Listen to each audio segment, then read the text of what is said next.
last time you guys made your way to Orlo's. Once you arrived there, you had a small conversation with him. He talked with you guys about the situation going on. His views differed greatly from your all's, thinking that Starmount were the shining heroes that were here to save all of Brannicore and the world from the evil lizard folk and dragons that are currently doing big boy damage in the north.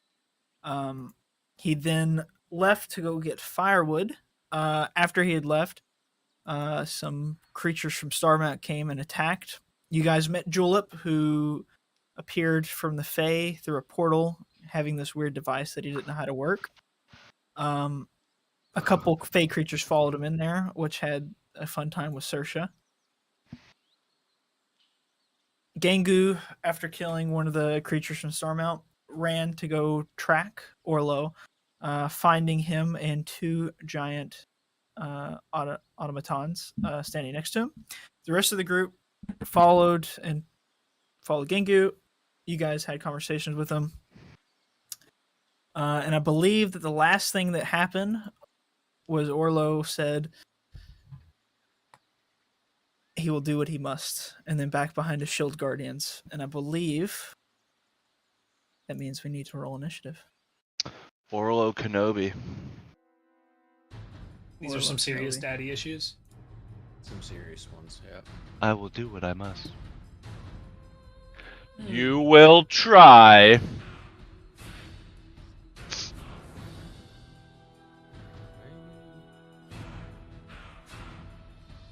Well, double 18 on an advantage initiative, so. And what did our good friend Julep have? 17. 17. Ja. Oh, I gotta get this sync tube open and music playing.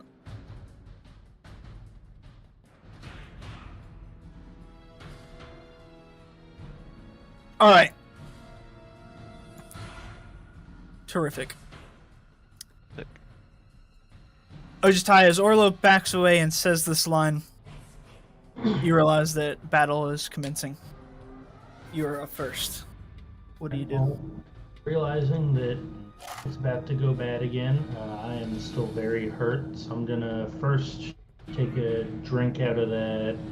Where's the platinum flask? There it is. So I roll a d8.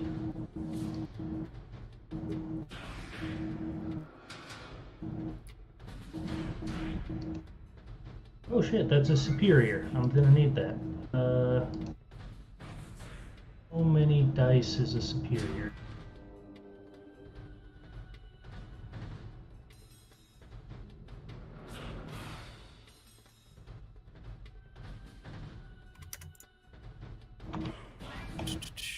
Do you need me to search for you?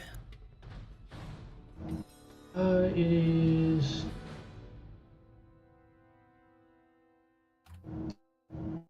It's 8d4 plus 8. Cool.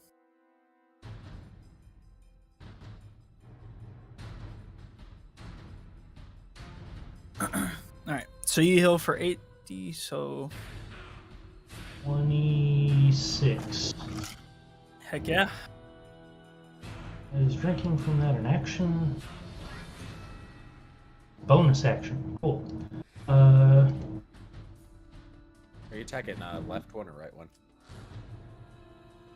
Right now, I'm gonna hold my action for if they take a step towards us. I'm gonna use my Fist of Unbroken Air on whichever one attacks first.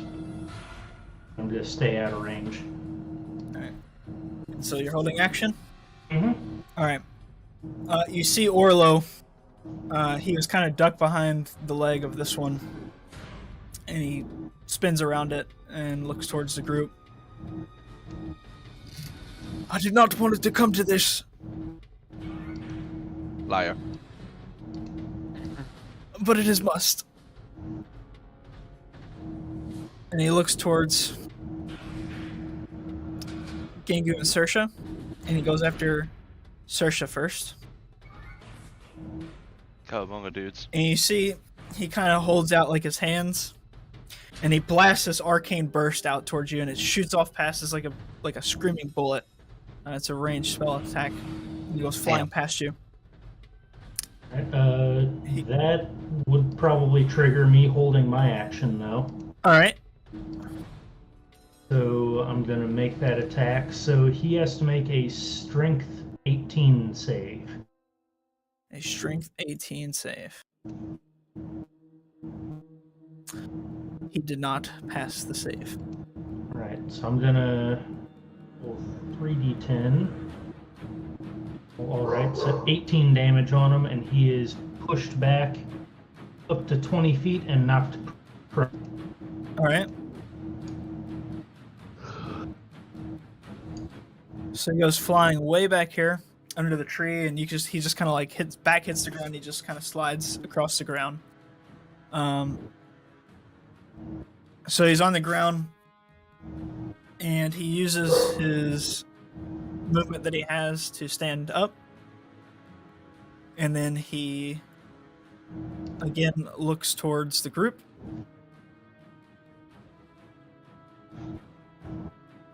And again fires off an arcane burst towards Saoirse.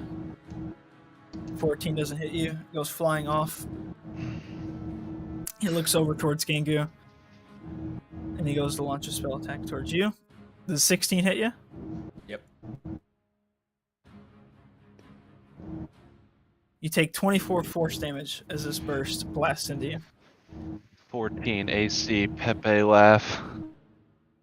Or It's less Gengu. than that. I'm pretty sure it's 12 because Oh shit. because of fire assaults. Pepe hands. AC non-existent.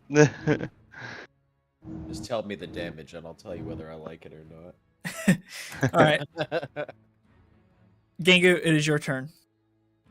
All right. So I feel him, or I see him look at me, blast me. Yep. And in my mind, I'm like, you cannot be serious. So I pull out my hammer. I hit the button on it. I use a bonus action to initiate rage. Mm-hmm. And I go straight for this left guy. All right. Because I don't want to go straight toward Orlo. Because I feel like this is just kind of a heat of the moment thing for him. I don't want to hurt him right away. Yeah. Internally, I'm just going to get rid of the immediate threats. Yeah. So these things are like 15 to 18 feet tall. They're like somewhere in that range. They're really, really tall. Size is just a number. All right. Here we go. Never tell Gengu odds. I didn't tell him the odds. 13 Right. to hit. So you take your hammer and you smack into it, and you just hear a big loud, like it sounds like a gong. It just hits and boom, and it reverberates through. What is it? Reverberate? Reverberate. Yeah. Reverberate. All right, yeah. Reverberates through the forest. Oh, I just imagine. Dong! Yeah. And it doesn't move. It just looks down at you. And I go to swing again. 16 to hit. Jesus Christ. Let's get him out of the way, boys. It's just again, boom, and it just still is looking at you as you hit it. Oh, fuck me, dude. All right. Well, I guess I'm right under here. Like, under him. Yeah, And you're now- like hitting his shins with your hammer. At this moment, I just look up and I'm like, well, guys, this might be a lot harder than it fucking looks. All right. That's it. That's all I All got. right. Julep. All right, so I'm up on this tree branch when this starts, and Okay. I'll fucking see the blast come forward. I'll see Gingu run up, and the second that happens, what's the rundown on these big guys? They're big, and can I see what kind of like artillery they have? So they have a like giant like arm that looks like a shield, and they have one that's like in the shape of a fist. For a little bit of a better idea of what they look like. Like Dome Fist. With a Look shield. like this. Okay. Nice. Okay. That's pretty badass. That is pretty question. badass. Yeah. Wasn't Orlo in control of these? So technically, if Orlo's incapacitated, they wouldn't move, or do they have kind of a pseudo mind of their own? Ooh. Did you guys acquire information to know that they are being controlled by Orlo? Well, Yes. he told us last time, like verbatim, like they're in control of me, but I don't know to the extent. I guess kind of in-game knowledge we wouldn't know fully until we knock out Mhm. Orlo, but it seems like that's what we infer. Yep. Yeah, then that's what you believe. Okay. Okay. I'm just trying to gauge you guys to see if you guys remember the same thing as me, because I think that's what I remember. So what size class are these guys? Large. Okay. So the first thing I'll do is I'll see Gingu fucking bounce off the guy twice. And then I'm going to, from the tree branch, I'm going to instantly just point out my finger like a gun and at the guy that he tried to hit. And I want to cast Reduce. At this one, the one in front of him? Yeah. Okay. And I just imagine it being some like bright, like pink fucking laser beam that fires out. Yeah. And hits him. Does he make a save? Yes, it's gonna be probably easy for him. Con 15. All right, and this is not a charm, correct? This is not a charm. He fails. Fuck yeah. So you see this one right here, and would he reduce it down to just regular size? It would be. I think it reduces it one size class, so down to medium. Cool. So he's probably So like Gingu size. And he's much thinner than Gingu. I want to do Hell a yeah. non-audible like gesture to him, like just like the eyebrows are just Yeah, roll an like, intimidation. now that we're eye to eye, you know. Yeah, roll intimidation. Please have him leak oil. Please have him 11. leak oil. 11. We're the same size now. He's not too intimidated. So he stands firm and he looks at you, but you see him just kind of do this like a little like shivers a little bit, like shudders. As he shudders, fucking Julep just lets out a little laugh. And then I'm gonna use my bonus action to hide. And I gotta make a stealth check. I wanna hide from Orlo. All right.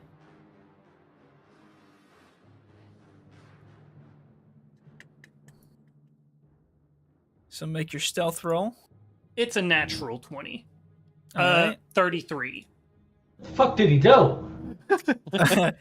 You're literally invisible to everybody. Yeah, What are you talking about? what I'm doing here is I'm just flying into the trees. So Okay. and then let's see.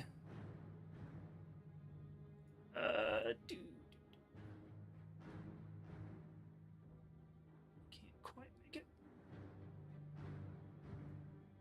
Yeah. And then I want to go here. Or actually, wait, I can fly directly overhead of that guy if I'm fucking flying high enough. Yeah, and you're like basically invisible. Okay. It's still about the same area. Fuck it. That'll be me turn. All right. So the one that you reduced kind of looks at Gengu, and he raises a fist and he goes to punch Gengu. Now, does he do reduced? So it says its weight is reduced to 1/8 of normal. Its size is halved in all dimensions. Until the spell ends, the target also has disadvantage on strength checks and strength saving throws. The target's attacks with its weapons deal 1d4 less damage. All right. And the attacks So- can't be reduced to less than 1. All right. Cool. So he goes to punch Gengu right in the face, and he gets a 26. Definitely hits. And then I do a d4 to subtract from that. So you take 8 bludgeoning damage from this guy. And All right, he's so I take 4 damage. punch you in the Alright. face. Cool. He then again goes to hit you in the face with his fist again, and he rolls a 9. A 9. Yeah, it's a hit. Is that? Oh no. Yeah, it that's does total. not hit, All right. dude. He's bouncing off me now. All right. Next up, our good boy Harpy. Kind of taken aback by everything. He just kind of looks around and he's just in a bit of a daze, but he snaps out of it whenever combat starts. And he runs to his comrade's aid. And he gets right up in the smaller Shield Guardian's face. And he goes to also punch with his fist. The first one misses. He just the other Iron Golem just kind of like bobs and weaves out of the way of it. Harpy goes again. That one does hit. Harpy hits him for 14 lightning damage. You see as this thing's body just kind of begins coursing with energy, this lightning energy. Saoirse. Did you, my boy?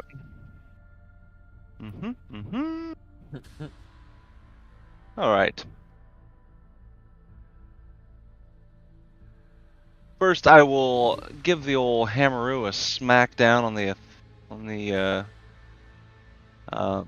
ethereal anvil, and hashtag bless up the group here at 3rd level. Fantastic. And that's including myself. And then we'll be running this way, and like as I am, I kind of turn back, and as a bonus action, cast a little 2nd level healing word back at Ojitai. Terrific. Much appreciated. 12 hit points, and I make it about here. Is this tree any cover from Orlo on his ranged attacks? Yeah, definitely. You have at least 3/4 cover from there. Cool. Unless you're completely behind it, then he cannot see you. If you're poking out, then sure, yeah. I'll if you think I can align right behind the trunk of it, I will. Mm-hmm. Okay, yeah. So he can no longer see you to attack you. I am good. All right. This giant metal guy immediately turns and with great big stomps runs back.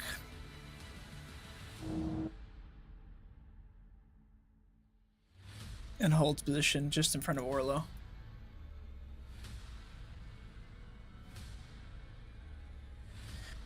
And then he holds action. Alright, it is your turn, Ojitai. That completely ruined my plan. So we're gonna just run right up here and gang up on this one that's small. Oh boy. Jack. 23 plus the D4. Oh yeah, that's a hit. Alright, gonna try to make this a stunning strike. He has to make a Constitution save.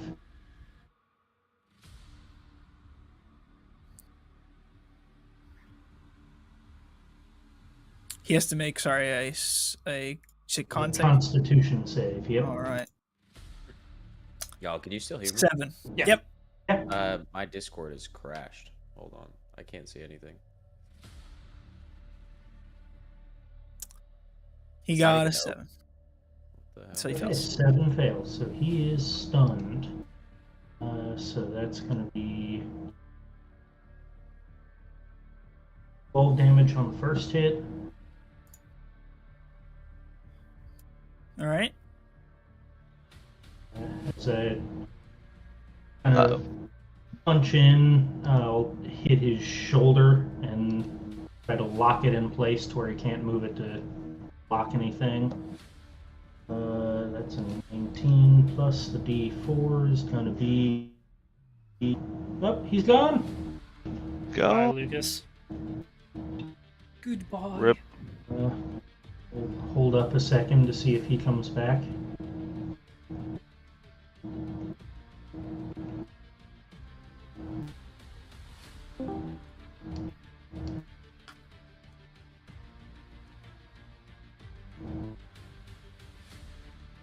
Hello, Gingu, can you hear us?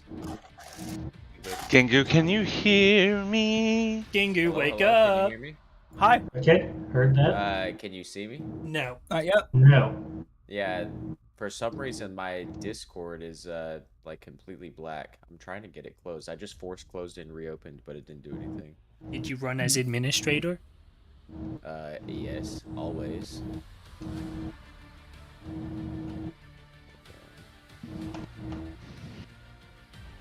I was literally just looking at you guys and then it just closed on itself. Uh, Alright, let me try one more thing.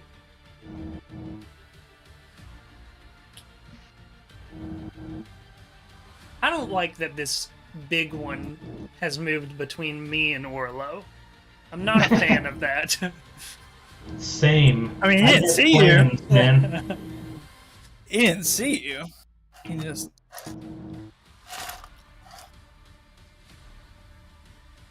He just saw his friend get shrunk and was like, not feeling that. Get shrunk and surrounded.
Oh, Jalo, Shalom. mi amigo, por favor.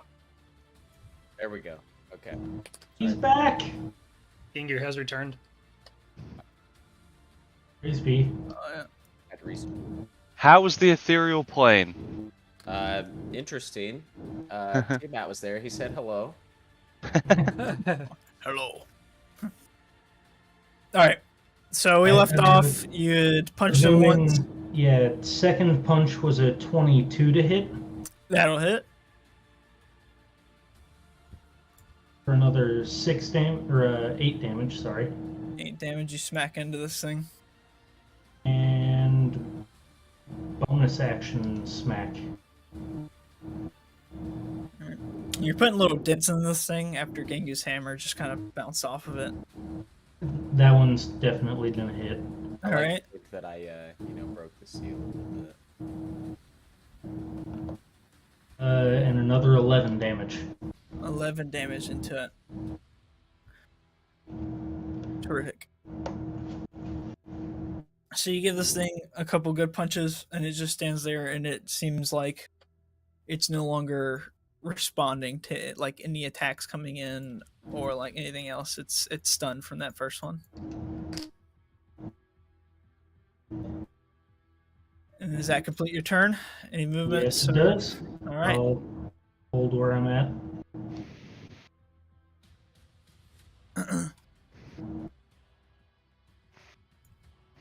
Orlo steps around to the side of his shield guardian here and takes a good look at everybody. And you see he just kind of begins doing this, like casting the spell underneath his breath.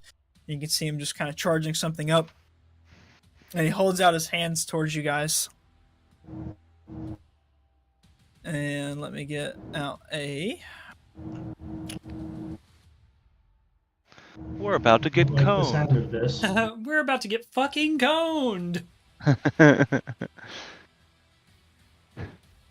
would also like to point Fireball out that circle, Gengu isn't it? had no idea that this man was a sorcerer or like a some Right. sort of wizard, maybe. I don't know if this is natural or if it was learned, but Gengu had no idea. Just kind of throwing a curveball. Oh dear. Oh dear. Yeah, This no, is a problem. Thank you.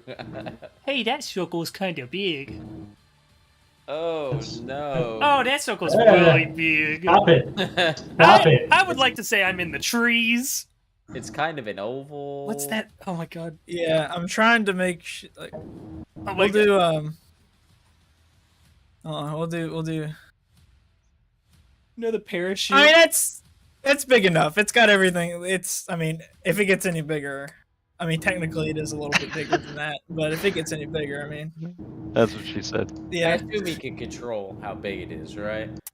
If he's Yeah. If Yeah. you can put out a 50-foot orb, surely you can tie it back and make it 30. yeah. He's just kind of rein that in a little bit. He casts this Crazy. spell into the center of all of you, and his other metal boy, and it lands right here between Gengu and Harpy initially, and it explodes and expands out in this giant fiery explosion. I need everybody there to make a dexterity saving throw. Everybody in the circle. Right, and Does the circle have a height? Actually, Is- it's a sphere, right? Yeah. It's a sphere. We'll note the robot in the center of it just automatically fails. So, Everybody gets +4 on their saving throw, by the way. Oh, and I'm. well, that's a natural one. Am I getting hit by this, Ryan? Yeah, you're in there. Okay. D4 to your saving make roll. make a dex save is what I need you to make. All right. I got a 20. Dirty Okay. 20. I had this, but Gengu- it was still a Oh, natural one. That's a 20. Ojitai got a natural 1. Natural one. Saoirse, So that a D4. 12 total. 12. And 30. 30. Oh, yeah, I forgot you're a rogue. All right. Harpy will also make one. Harpy did almost as bad as Ojitai and got a 2. All right. So this giant explosion of flames and fire explodes out from the center of all of you guys. I need 3, 4, 5, 6, 7, 8, 9. Okay. All right. The ones that failed take 39 fire damage, and you're knocked prone.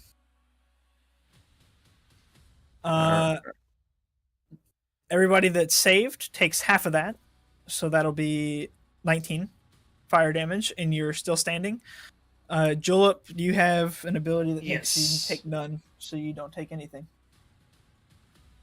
Alright, and then I did make the save, but I'm resistant to fire, so I took the 19. What'd you say the DC was? The DC. Oh, I only take half damage. Cool. Oh, like how much damage you take? Yeah, evasion, even if you fail, you only take half damage. Yeah. No, what was Gengu's question? The I was DC. just- what was the DC? Because I got a dirty 20. I assume I saved. But... Oh, yeah, you're good. Yeah, Okay, so I take what, 18 or 19? 19. You take half. 12 didn't save, right? 12 did not save. Okay. Alright, I still take the 8 or the 19 because it's resistant to fire. And then you see him. He kind of ducks back in behind his good boy Ooh-wee. there. Gengu, it is your turn. You've just been blasted by this. The fire expands out and eventually just kind of withers away. Well, this is quite the scene. And who else saved? I saved. I'm flying You up in the saved. air, but I'm hidden. So I think Everyone it was else just around me is knocked prone. yeah. I think Saoirse. Yeah, I'm Harpy technically is- prone because I just had resistance to the damage type. Gotcha. All right. Well, needless to say, that kind of pisses me off. Hell yeah. So, I can see Orlo in the distance. I'm just imagining me being surrounded by flames. The air is distorted. My vision is distorted. It's hot as hell around here. And you just see me, like, raging on fire assaults. I lock eyes with Orlo. You see my eyes, like, burst into flames. Yeah. Roast. Roll a roast. Roll a perception check when you look back at Orlo. 12. 12. Can't see through the rage and flames. Yeah. He's way too far away. You just see him, and he just looks like Orlo.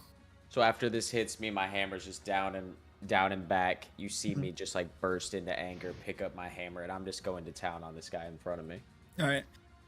Advantage on your attacks. Yep, I don't even need him, dude. 29 to hit. 29. Ed is a hit. All right. And we're gonna go for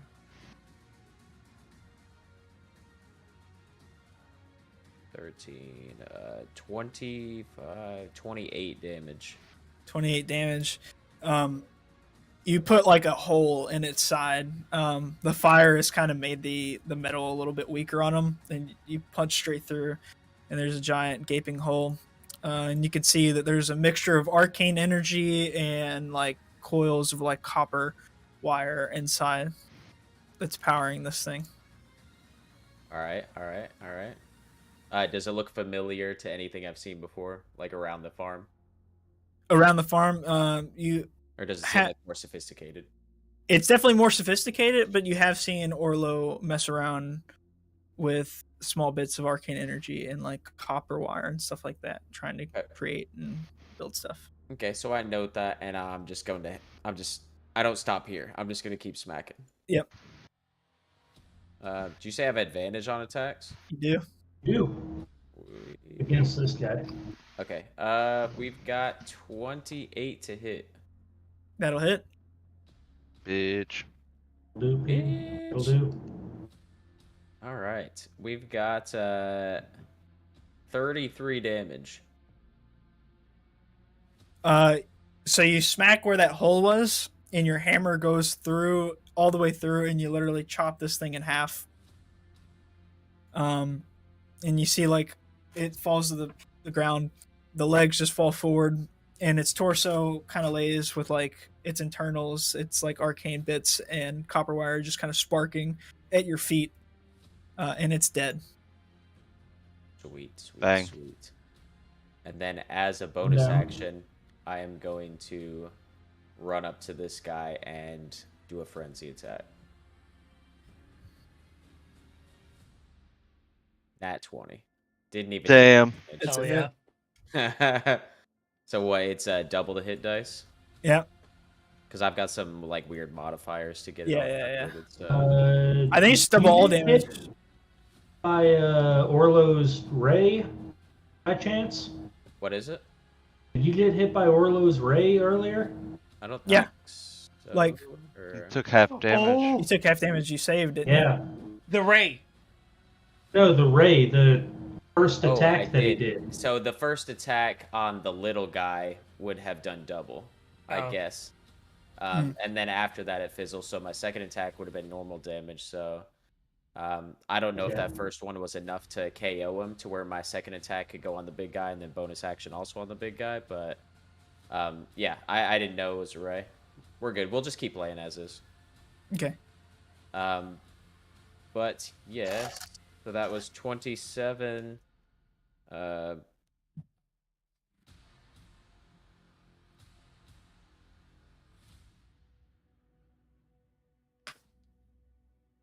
42 damage. 42 damage. All right. You smack into this thing, and you put a big old hammer-sized dent into the side of it. And it just kind of looks down at you as you do this. Orlo's kind of peeking around. He's just like grabbing onto the side, like looking out, watching you smack this shield boy in front of him. Okay. Yeah, that's it for me. All right. Joel, it's your turn. All right. I'll fly over here. Big fucking fireball explosion goes on behind me. Mhm. And then, and this guy walks in front of me. So as this guy walks in front of me, since I'm flying up in the air, I imagine that I'm in the trees, kind of like around eye level to him. Yep. I just want to fucking from out of the trees spear towards him with my rapier. All right. And give him a good swing with my boomer blade. So this is this.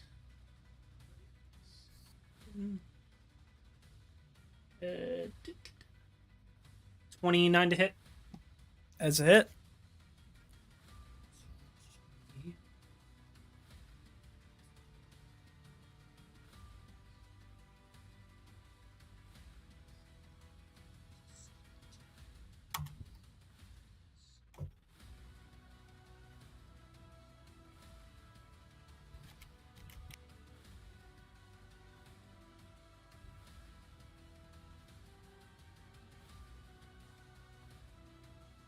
Shit, I can't remember if that's supposed to be 1d8 or 2d8.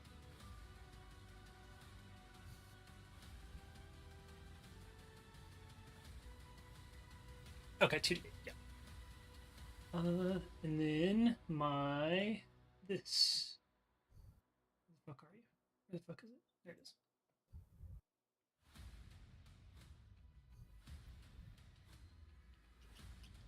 "25 magical piercing and 14 thunder." 25 magical piercing and 14 thunder. All right. And then he's imbued with the booming blade energy. All right. So you stab into the like where it's got like little cuts out and it's in its helmet, and you like as you pull your rapier back, you just see these little sparks start shooting out from its face. All right, and then I'm going to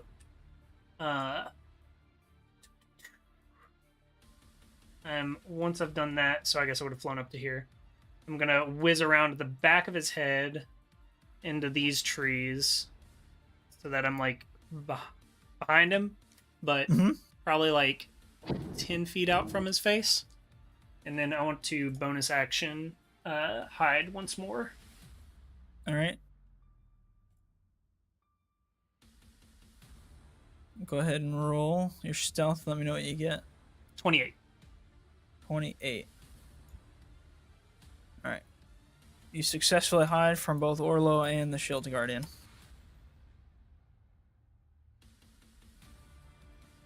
That's it. Perfect. All right. Harpy was knocked prone, and he took a lot of the damage. You see Harpy is kind of like smoldering, and he's got a couple like bits and pieces, like parts of the ground kind of shrapnel, and he's got little holes kind of all throughout him. He looks really, really hurt. He begins lifting himself up off the ground, and then he starts kind of just like walking this way.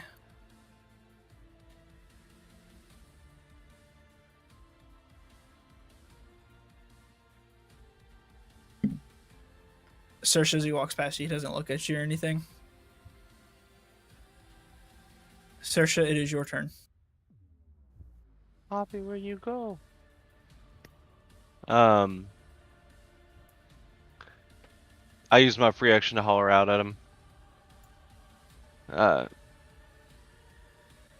Poppy!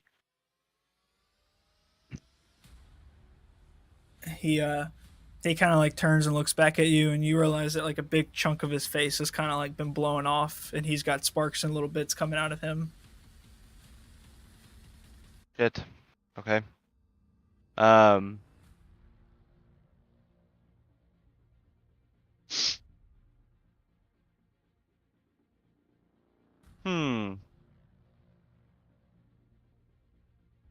Alright, I'll throw a little first level healing word at him. All right. Well, 9 points. 9 damage. points to Harpy. And then I will kind of move under the half my movement to get up, I guess would be the first thing I would have done. Let's see.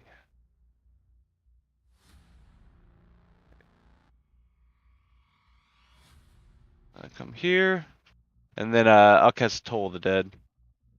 All right. Ring the big dude's bell. Little Wisdom 18 save. Fails. Okay, 3d12. Not bad. Little 20 points necrotic on the guy. Little rustage action. Yeah, you literally see like a whole big chunk of his side kind of like rust away and like start kind of like falling off bit by bit. All right. I'm good. I'll grab some All right. more. So you see as like that rust starts like taking hold of him, he just starts getting this like arcane energy coming from inside, and it's like a bright green glow where that hole was, and it just immediately begins patching it back up, and then now it's completely fine where that rust had hit, or part of it anyways. That son of a bitch. It then holds out its fist and opens it up, and you see that there's some sort of like arcane energy building up in its fist, and it shoots out a black orb.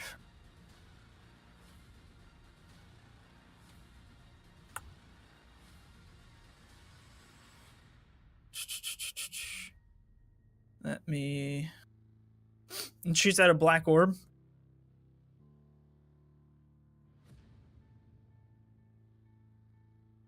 And it flies.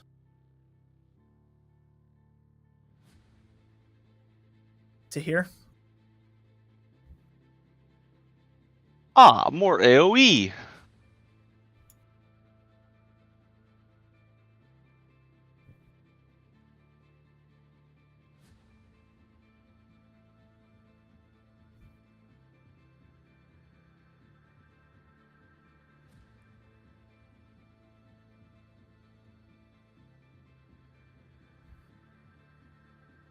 Okay.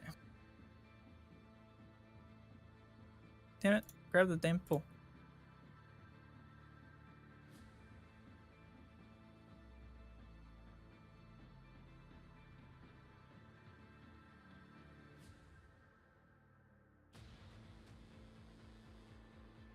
It is slightly bigger. And its center is down here. Okay. So this is what happens. This black orb kind of lands in the middle. It slowly flies past all of you, and it lands there in the middle. And then you start seeing leaves and branches get sucked off the trees and off the ground and just pulled into this orb. And it begins getting extremely powerful, and then you'll feel yourself start to be pulled towards that orb. I need everybody to make that's in the circle.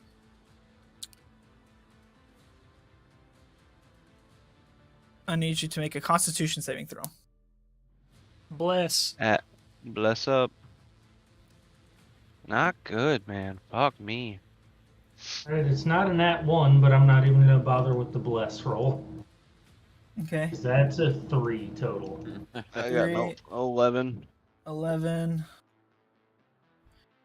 And Harpy will also need to make a save. Harpy save. Gangu, you're not in this. He was too All right. heavy to get pulled by this. Could Search reaction try to grab that tree? No, it is too strong. Pulling the tree. It's pulling the tree. Everything just it's powerful. And everybody that failed will take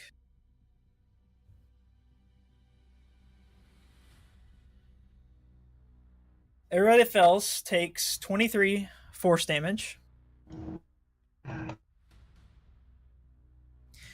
And you're pulled to the center where the orb is. So Saoirse, you're pulled to here. Otatai, you're pulled to here. Harpy takes half of that damage. And he's not pulled. Playing against Horizon, bro. Out here just ulting on us. This dead body also gets pulled into this orb with you guys. You all are just kind of compressed there. And after a few more seconds, it disappears, but you guys are just pulled there. And everybody is... All right, yeah, that's it.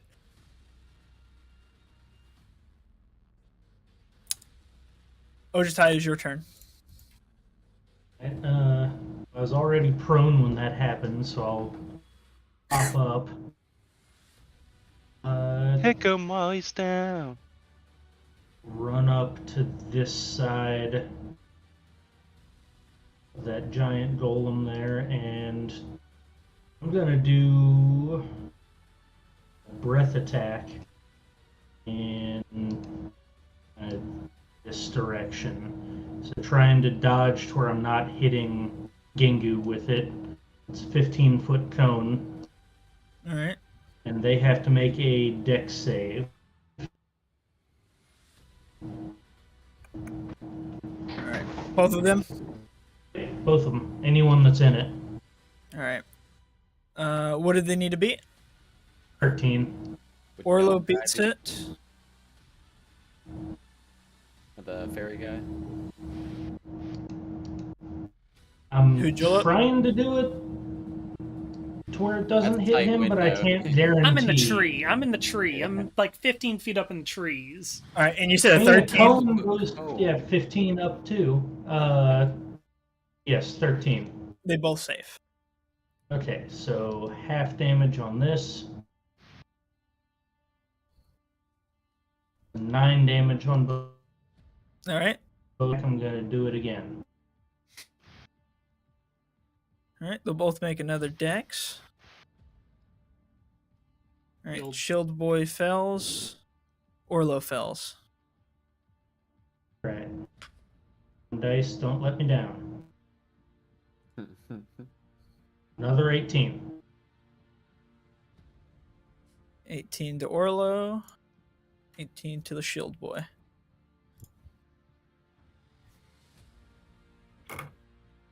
All right, your frost breath shoots out, and it begins freezing up the Shield Guardian's legs, and it wraps around and hits Orlo. And his skin starts to turn slightly, or ever so slightly blue. How's the Shield Guardian looking? Is it pretty beat up? Where you just froze up its legs, they're all rusted away. There's big old dents in it, couple holes and sparks shooting out of it. It looks really, really messed up. All right, cool. I'm gonna action surge All right. and take my 2 attacks at him.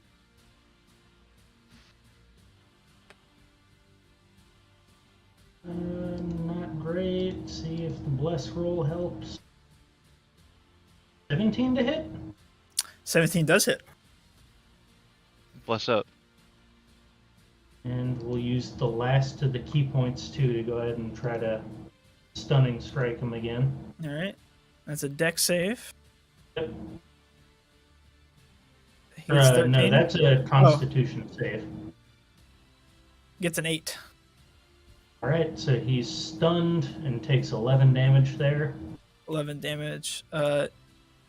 Your hand literally just punches through one of like the holes that were like kind of small, and Yep. you just grab a piece of like some wire and like rip it back out with you. And it gets sparking out of that hole. Second action surge attack.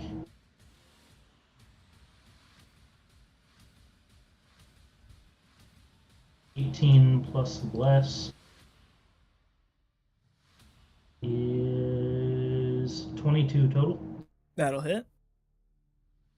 This one's going for that hole that kind of rusted up that Persia put in there for another 9. All right.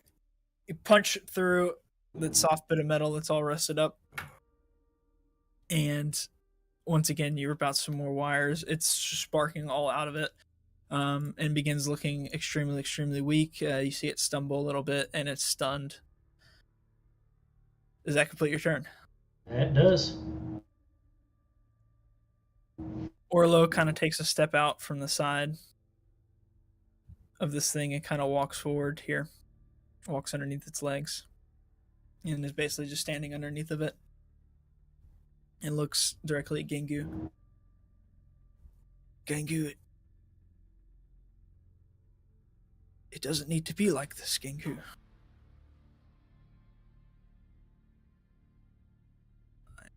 I don't want anyone to get hurt. I never wanted that. All my attacks have been to, well, maim, but not kill. Gengu, why can't you understand that I'm just trying to help save the world from destruction, you see? And I believe you're the key to that. Do you not see how important you are?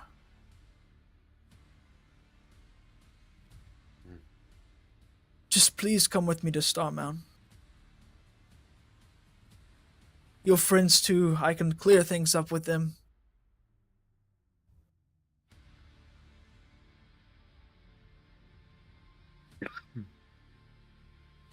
They believe that your group has caused great trouble by dragging you away from me in Star Mountain, but I can have them pardon. Everything can be well and good in the world again, Gengu.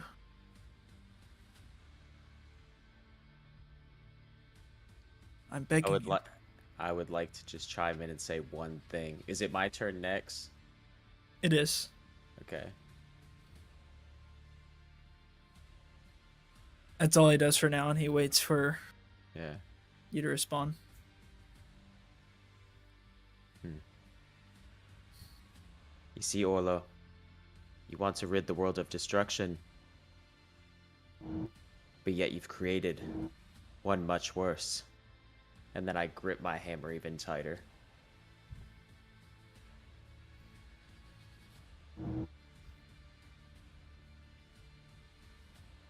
And then, yeah, if he's done, I guess it's my turn. He's not fully done. I'm sorry that you feel like this, Gengu. And you see he just kind of steps back, he closes his eyes, and begins doing a little chant. And then he casts out a giant wave of thunder into the center of everybody here, basically right on himself. And it is once again another area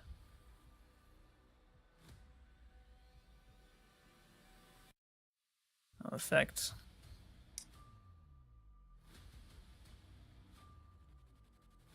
Okay, so Saoirse and Harpy outside the range. Everybody else, Thank God. Everyone else, I need you to make a dexterity saving throw.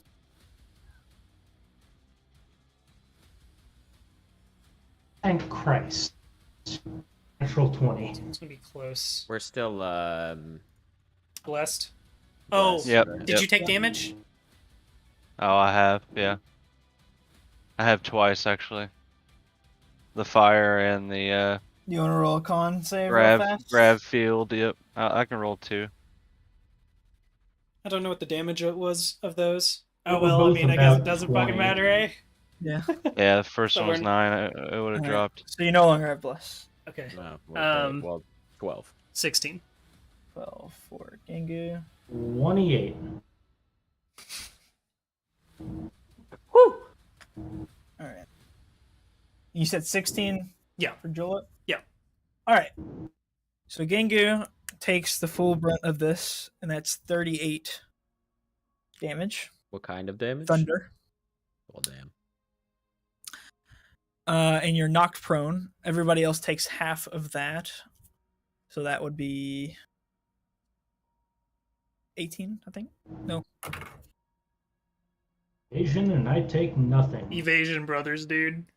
Yep. Rogues and monks. 19 damage. Everybody takes 19 damage. I was close with 18. Almost did good math there. And then you don't take, so you all don't take anything. Orlo also needs to make a save because he did cast this on himself. He fails, so he takes the full 38. Was it worth it? And he's knocked prone. Oh, and the Shield Guardian also needs to take. It automatically fails because it's Done. Literally, there's so much damage done to the Shield Guardian that it doesn't get knocked prone. It just falls apart. Like the arms fall off the leg. Like disintegrates. yeah, it just crumbles into bits and pieces. So it's dead. Orlo is prone. Her legs cut off. Her head cut off. Orlo's prone in front of you guys. He's prone? Yeah, he knocked himself prone with that.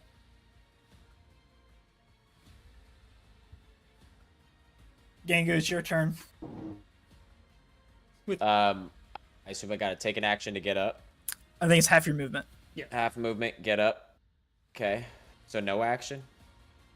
It is not an action to I'm get gonna from stand here.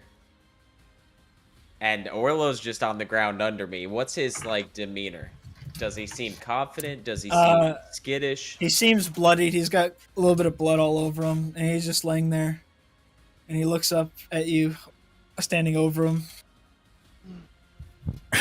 Gangu.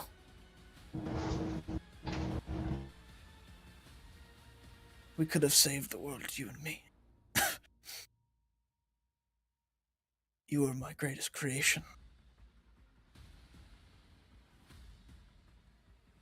I've done what I must. Now do what you must. And he kind of turns his head to the side.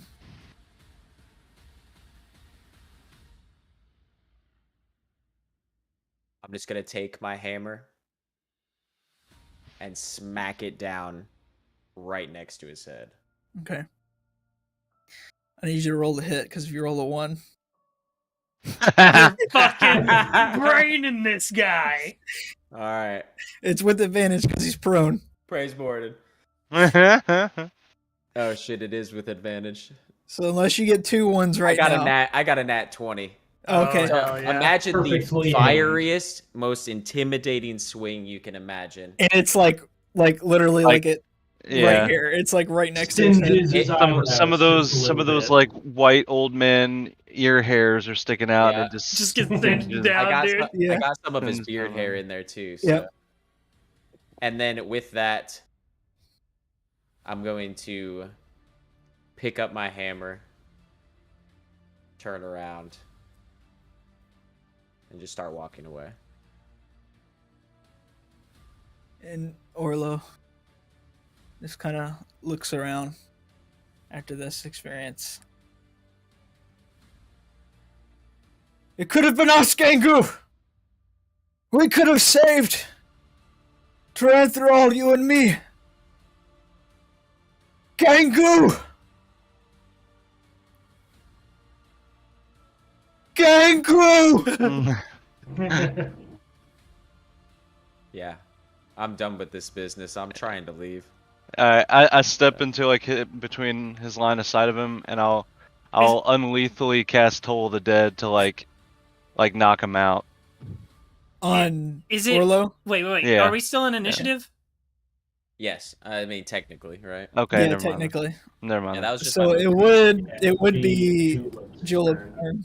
Okay. Then in that case, what I would like to do, think that the Toll the Dead thing's still gonna work, because what I want to do is I want to fly to where I'm looking down on his body, and can I use my bonus action to I guess, do I see pretty blatantly how he's casting spells? Pretty much everything he's done has been verbal. But does he have some what's it fucking called? Focus. Yeah, focus, an arcane focus. You see that he's got a little pendant around his neck, Okay. and it's the shape of a lightning bolt with a shield behind it. Okay, then I'll see that, and I'm going to fly down, and I'd like to snatch that off of his neck. All right, you stake that off his neck. Okay. And then I'm just gonna I guess I'm just gonna do that, and fly like back up in the air towards this tree, and Yeah. back to that branch that I started on, and All sit right. down and start looking at it, and then All we right. can wait on that. And then Sersha, you knock him out, or correct? Oh, well, let me say one thing before. So I want to include one last thing. As I'm walking by Sersh, Yeah. I'm going to be uncharging my hammer. The lights are coming back in.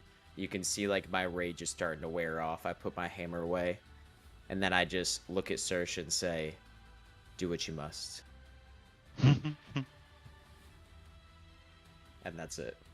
I'll just give him a simple nod of recognition. And I'll step out and just toll the dead to knock him out. Wisdom 18 save if he even wants to. He's not. He's Yeah. not going to. Alright, he's knocked out. You knock him unconscious. Harpy's back here, just kind of set up against a tree, just sitting there. And you can see that like he's still got a big old like chunk of his like face missing.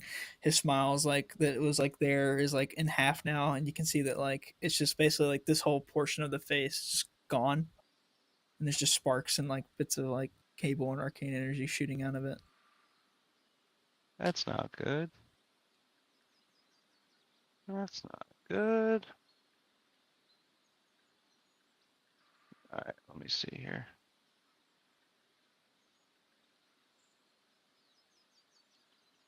Alright. Kind of move back to where I was. I'm gonna, I think we could all, except for Julep, I guess. I might cast Mass Cure Wounds at 5th.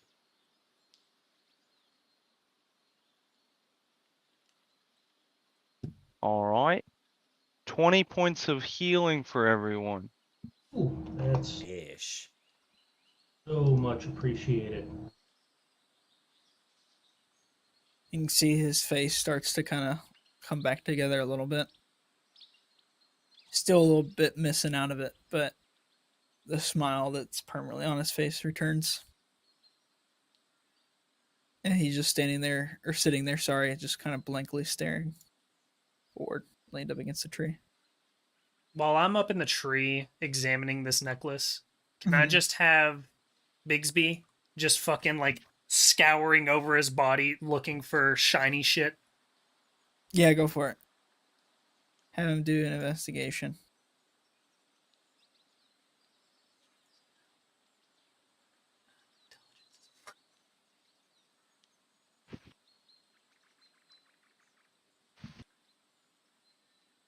Uh, 15 on investigation.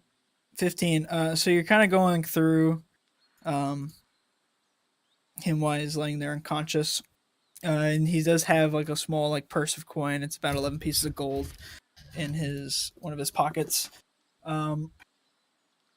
He's got a bunch of like documents and like a journal and pieces of like paper and inkwell and stuff, just in a little satchel on his side. And then clenched in one of his hands, you find a little pennant. And this pennant has like a red ruby in the middle of it. What's a pennant? It's kind of like a Like an amulet, right? yeah, it's basically like an amulet, Okay. but like not on a chain. Okay. Yeah. Then he's snatching the gold and the amulet and leaving all of the documents, and then fucking swooping back up to me. As he snatches that and swoops away, Saoirse's gonna look up into the tree and glare at Julep and scream out, "Hey, motherfucker! We don't know you! Yeah. Will you Yeah, Hey, that hey, guy, he no, just no, attacked no. us. There are bigger fucking things at play here. Get the hell down from that tree and start talking, man. What do you mean, start talking? I've said everything I gotta say. That guy just tried to attack us. Now I'm taking his shit. Look, and I'm just gonna hold up the like the necklace thing and with a big grin on my face.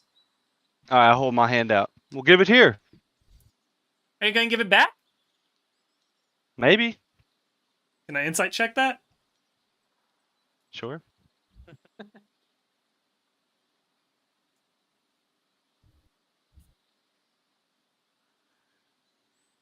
6. If you are actually maybe going to give it back to him, then you don't need to roll anything. Yeah, it's about 50-50. Okay. Depends on what it is. Okay, then yeah, I'll be like, I'll kind of like sit up off the branch, and I'm gonna fly down and like be flying right in front of you and plop it in your hand. Okay. And while they're doing that, I want to be like taking out some rope and just tie up Orlo's hands so he can't do anything All right. with those at least. And then as you're like examining it, I want to be like, look, see, isn't that real cool? There's like a little lightning bolt on it, and then there's a shield, and it's so shiny. Look at it. Oh, I bet that would. Oh, it'd be worth so much bamboo. Oh my god. And as you finish that statement, like you like look up to see if I'm acknowledging what you're saying, and I'm just like glaring back at you. Like I haven't even looked down at the thing. It's like, all right. It's really pretty. I can appreciate your enthusiasm. Just a lot just happened for the members of this group. And I know we've just met and I had a little outburst there, but I just fucking really got banged up in that fight. And I'm not in a good mood. The big metal guy got really angry. I understand that. Because there are greater things at work here, and it just is unfortunate timing for you, friend. Okay. So I don't really know what you're about, or what you got going on. If you can try to get back to where you came from with your little cog thing, it's a cool looking hammer. Oh, you can be on your way. Thanks for the help. Bigsby said there's some papers on that guy. We intend to look. Thank you. And I'm gonna close my hand and start to walk over to. Wait, you said you were gonna give that back. I will slightly turn over my shoulder and be like, I said maybe. Then I'm just gonna take the amulet pendant thing from Bigsby and start looking at it instead. Okay.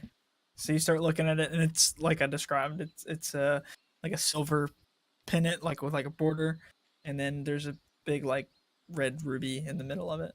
Okay. That'll do. That'll do, pig.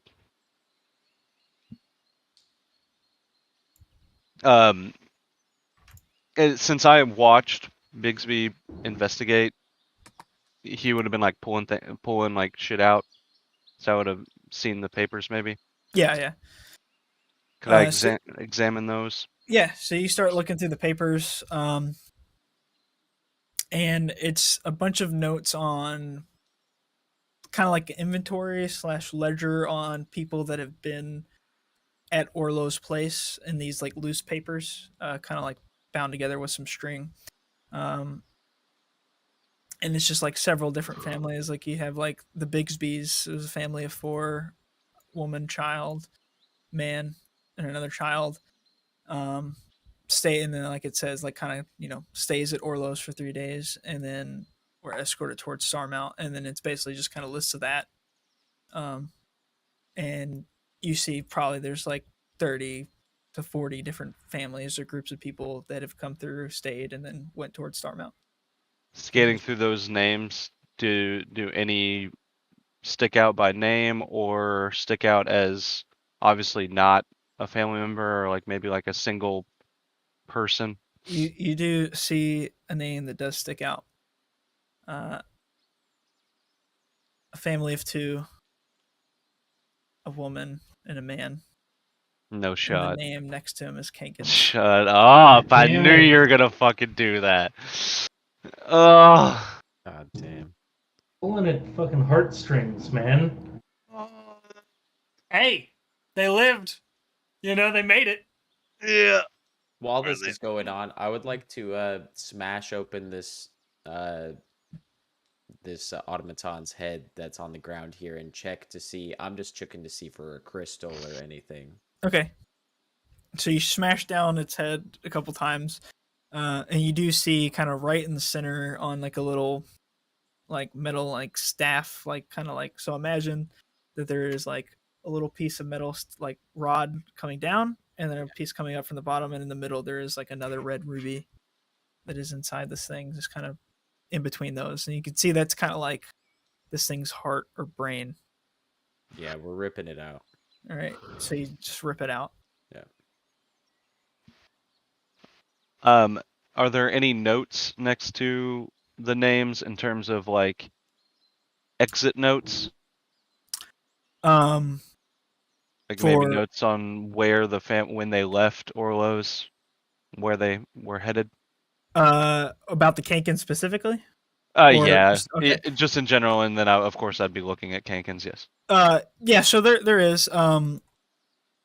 Based when you look at the Kankens, it looks like that they arrived at Orlos somewhere between the last 6 to 8 days, stayed for about 2 days, and then were escorted towards Starmount.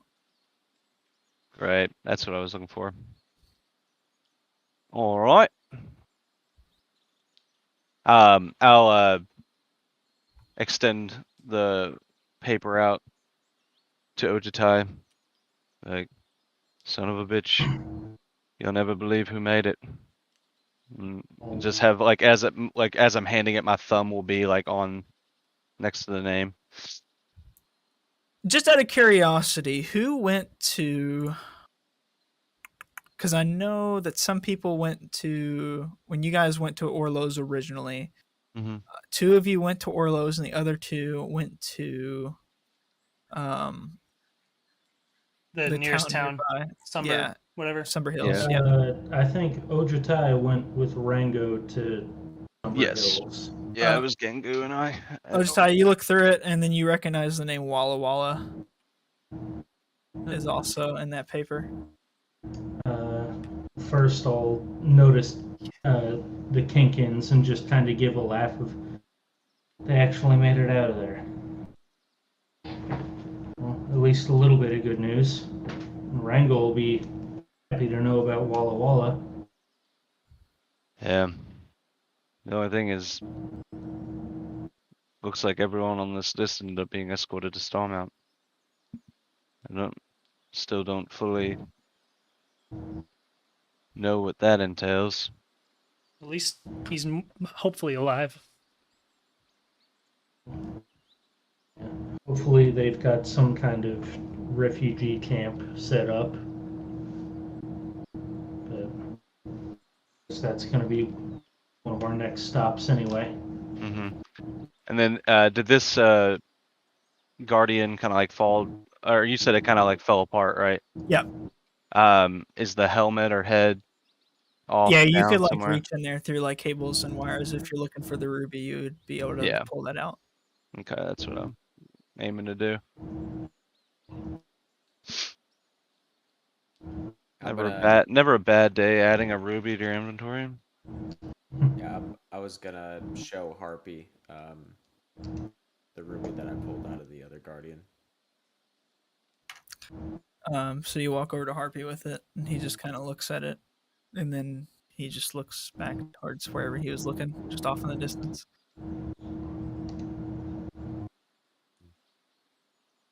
And yeah, I just stash it away, and I'm gonna continue walking toward the house.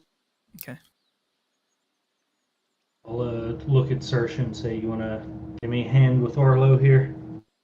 Of course.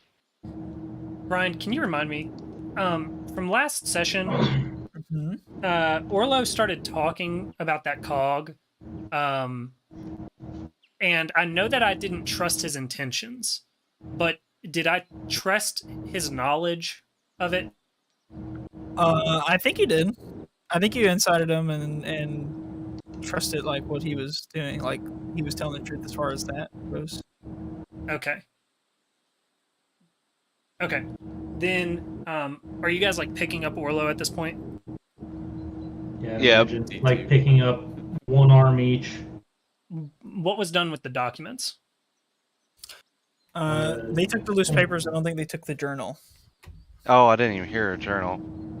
My bad. Yeah. I'm probably still holding the loose documents that he had. As I like start to go like maneuver his arm to pick him up. Could I see the journal? Yeah, it's basically just hanging out of his satchel. Okay. I will pick that up. All right. You have Orlo's journal in your inventory now. Would you like to start going through it right now, or are you gonna? I'll wait till we get to the house. Can I have noticed that?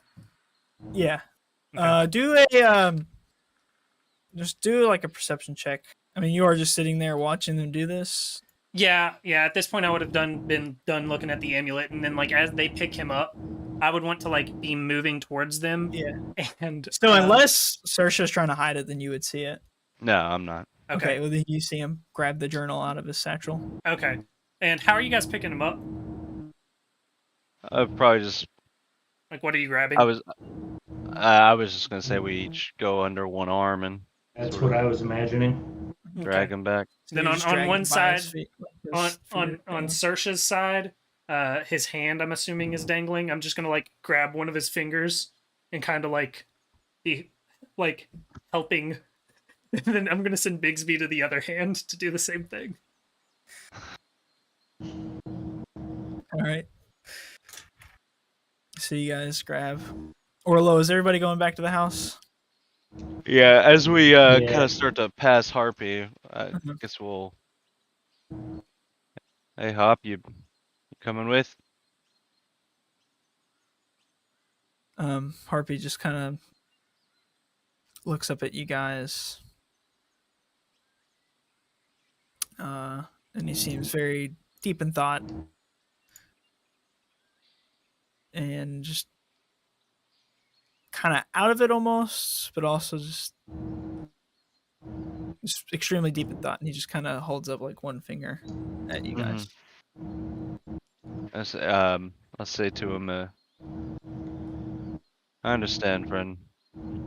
It's a lot, and take the time you need. We'll be back at Orlo's. Is a part of his face still like blown off, or is that healed up by all the healing? That healed it up, but it's very like it's a little bit miscolored and misshapen a little bit. It's kind of like dented, Okay. and Harpy's kind of like this orange-ish color, yellowish color with bits of rust on them, and that is just kind of like this like dark brownish red. Okay. So everybody else continues Mm-hmm. towards the house. You guys arrive back at the house. Gangu, you're headed there. I was chilling on this rock in the middle of the forest alone. Oh, okay. Well, you guys pass up Gangu sitting on the rock in the forest alone. I'm just fiddling with this ruby. Do you say anything to Gangu as you pass? Kind of a similar interaction as to Harpy. Just let him know we're heading back to the house. If he needs anything. Take your time, buddy.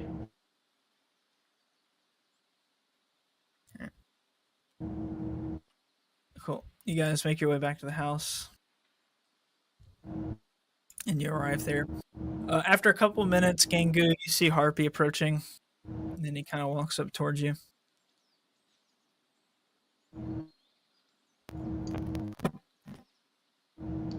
Thank you.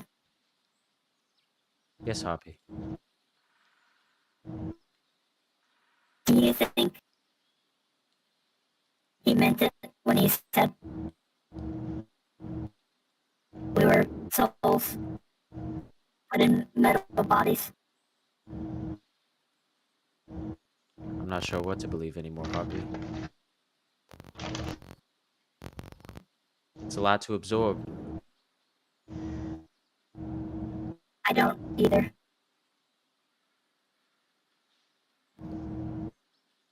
Seems just- like no matter what we do, it's all fucked, isn't it? I'm just tired now.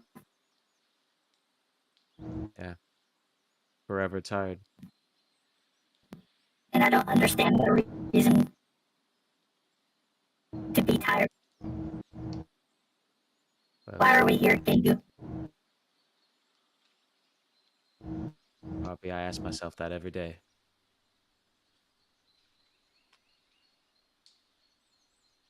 I'm quite tired of being tired, of worrying and wondering, never having any answers.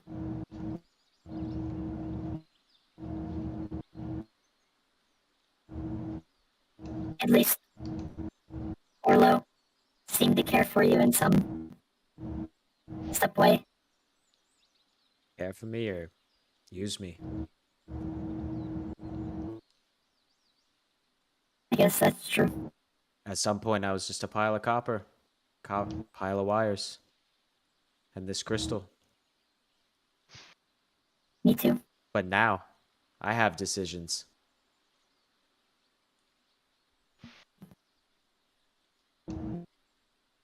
I guess I do too, It's all just too much. but I don't know which ones to make. And that's the thing, Harpy. I don't think anyone does.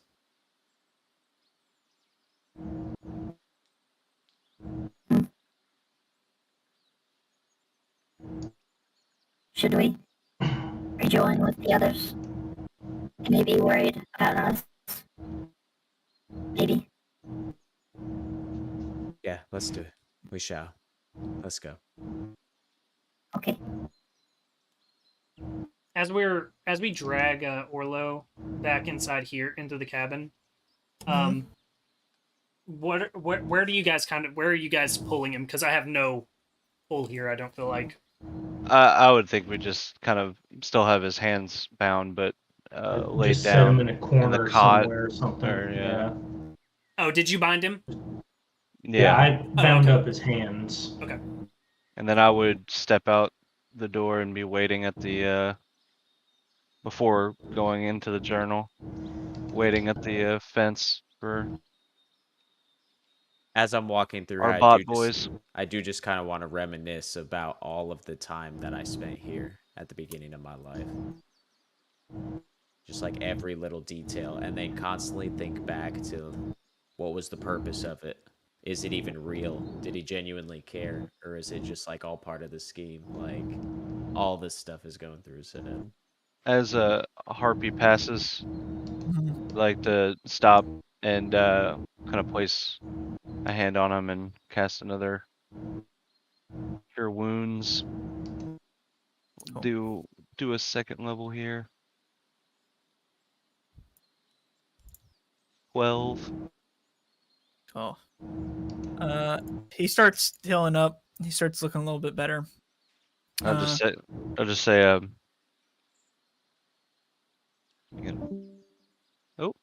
Oh dear.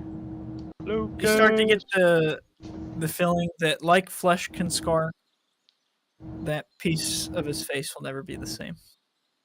And I just say I know a lot has happened in the last couple weeks, Harpy, and we may not know everything, and I'll kind of like hold up the journal and be like, hopefully we will soon, and it's gonna be all right. He just nods and continues walking. I'll wait for Gengu. Harvey walks in. He just kind of sits over here on this little makeshift bed on the ground. Sesh? Hey, Hammer bro. I'll just kind of be kind of solemn in my demeanor and just be kind of looking down at the ground, and I kind of like look up to Gengu and just be like, I don't know how much of what Oro said is to be true, but I have a gut feeling that it truly is, and I'm just sorry, Gengu, and I kind of Sesh. I'm in big hammer bro around the waist, little dwarf hug. It's happening. It's happening, We're and right now. I cast cure wounds in the hug. Oh, geez. Thank you. Best hug ever. If only you could cure my mental wounds. Oh, Right, wait, exactly. revitalize. And 2 8. There's a little 8 for you. Thanks. That's how much my love's worth. You got me to 50. Zersh, there's nothing to be sorry about. Wait, I just can't even imagine what you're experiencing. What to be told that you may have had a life before this, having Well, it stripped be- away. To be completely honest, I mean, I can't remember, so is it, I mean, did I really? I'd say so. Do you want to remember, or I mean, I'm not quite sure. well, we found Orlo's journal on him and planned to sit down and dive into it, and I'll just ask you if we find things in here that speak more of it, do you want to know? Yeah, I mean, keep me informed. But, Zersh, I have a feeling there's more like Orlo out there. And I have a feeling there's more like me out there. I want you to take this so it doesn't get in the wrong hands. And I hand him the ruby. If Orlo could figure this out, surely he's taught somebody else. And I'm not sure what to make of it all.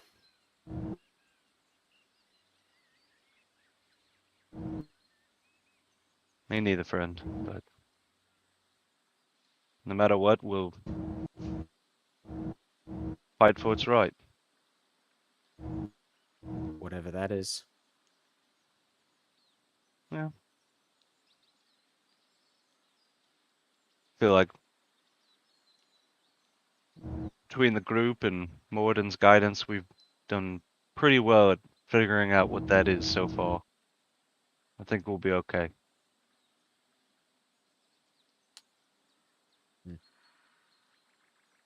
Guess it's all just a matter of perspective. Welcome to life. I'll kind Not of sure like I enjoy it. I'll kind of go around to the side and place my hand on his lower back and just kind of invite us to walk in. Oh, What's And Serge, yeah. if we ever get to a point where my crystal has to be removed, I want you to do it.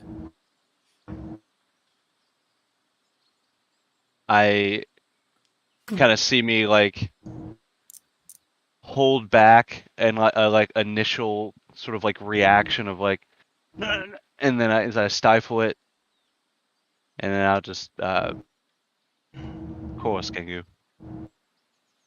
I've always got your back, bud. Let's join the others. what would Ojatai have been doing inside this whole time? I would have been first looking around for are there any bandages or anything like that around? 'Cause I'm gonna need some. I'm bleeding out. Yeah, roll an investigation. I have Medical assistance. burns on at least 50% of my body. Yeah, roll investigation. 24.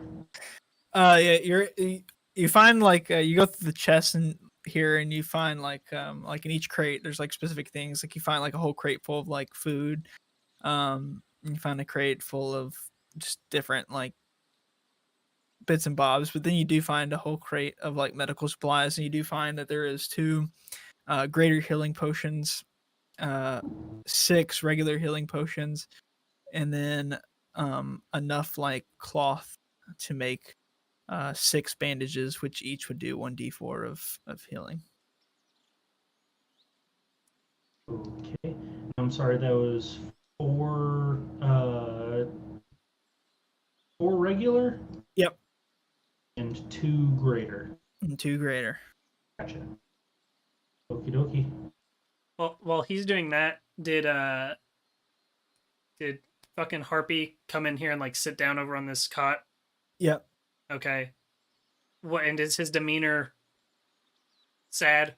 So Julep just sees him, and this is like the first time he's getting a good look at Harpy. You see he's a little bit rusted up and beat up, and you see that he's got like springs, like springy arms and springy legs. And you see that he's got like a permanent smile just on his face and a like light orangish glow in his eyes. But like whenever he was walking in, did his posture, was he slumped at all? Yeah, Like, was there a change from earlier when he introduced down. himself like this? His arms are slinky down, dragging the ground. Okay. Then as he sets up on the bed, I'd like to take notice of that, and I'll fly up to the end of the bed and like plop down and be like, did he tell? He told me his name was Harpy whenever he did this shit, right? Think so. Okay. Then I'll sit down at the edge of the bed, and then I'm going to be like, so you said your name was Harpy, right? Harpy nods.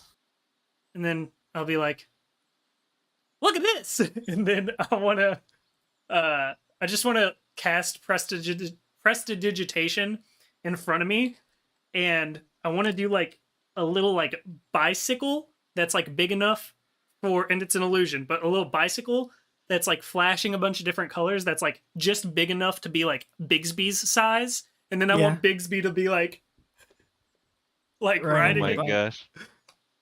All right, are you trying to cheer him up? Yes. Do a performance check. Can it be? Shit. Okay. That thing's got to be a nat. Artist to artist. Perform. I'm not much of a performer. Oh wait, but it is at advantage, right? Because Bigsby's helping. I'll say advantage. Oh well, 16. 16.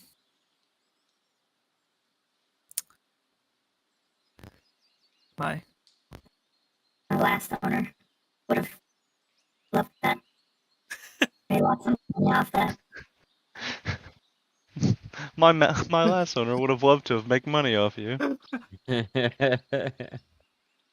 Oh, well, that's great. I wonder if he could help figure this out. And then I pull out the cog again. No. He's a businessman, not a smart man. Well, that's pretty disappointing. Then I'll put it back away, and then I just want Bigsby to just keep on doing that. And I'll just fucking be looking over my fucking amulet some more. All right. I'll begin to go. Oh, go ahead. Watching this performance. Such a foolish thing.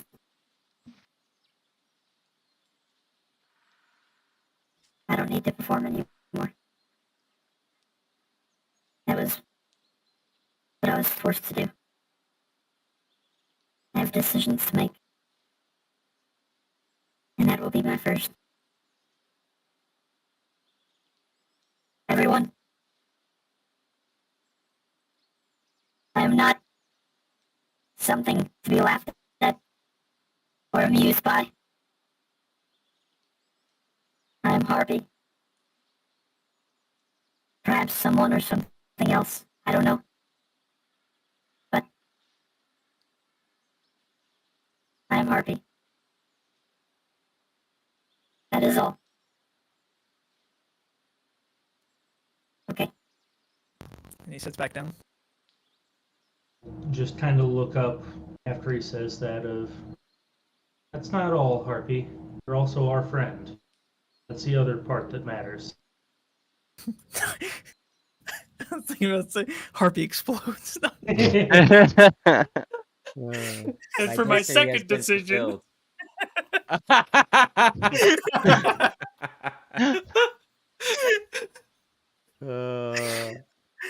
Cool. Harpy just nods and just kind of, he just looks at you for a moment and he just nods. That's funny.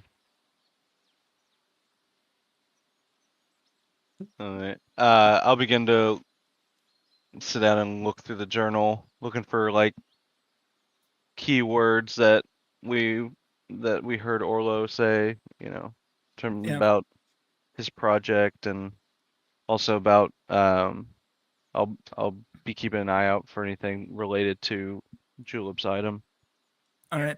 I'm Did Julep gonna- tell you I'm gonna, anything like, about fly that over. item, like a name or anything about it? He was. I just remember that when he saw it, he was very interested and asked him where he got it, and I don't remember if he actually said the name Right. of it. Okay. So you go through the journal. He recognized it though. I do remember that. Yes. Yep, he did. So you start going through the journal, and you see that there's stuff from months ago. And he talks about breaking out of Starmount, with Gengu, saying that Gengu will be safe here. Nobody comes to this quiet place, in Brannicore. And there's a few other like entries, and it says Gengu has showed great progress today.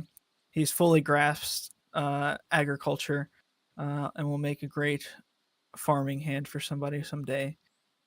Perhaps even produce food of his own to help feed the people. And he just talks about Harpy making like little leaps and steps like that. Harpy?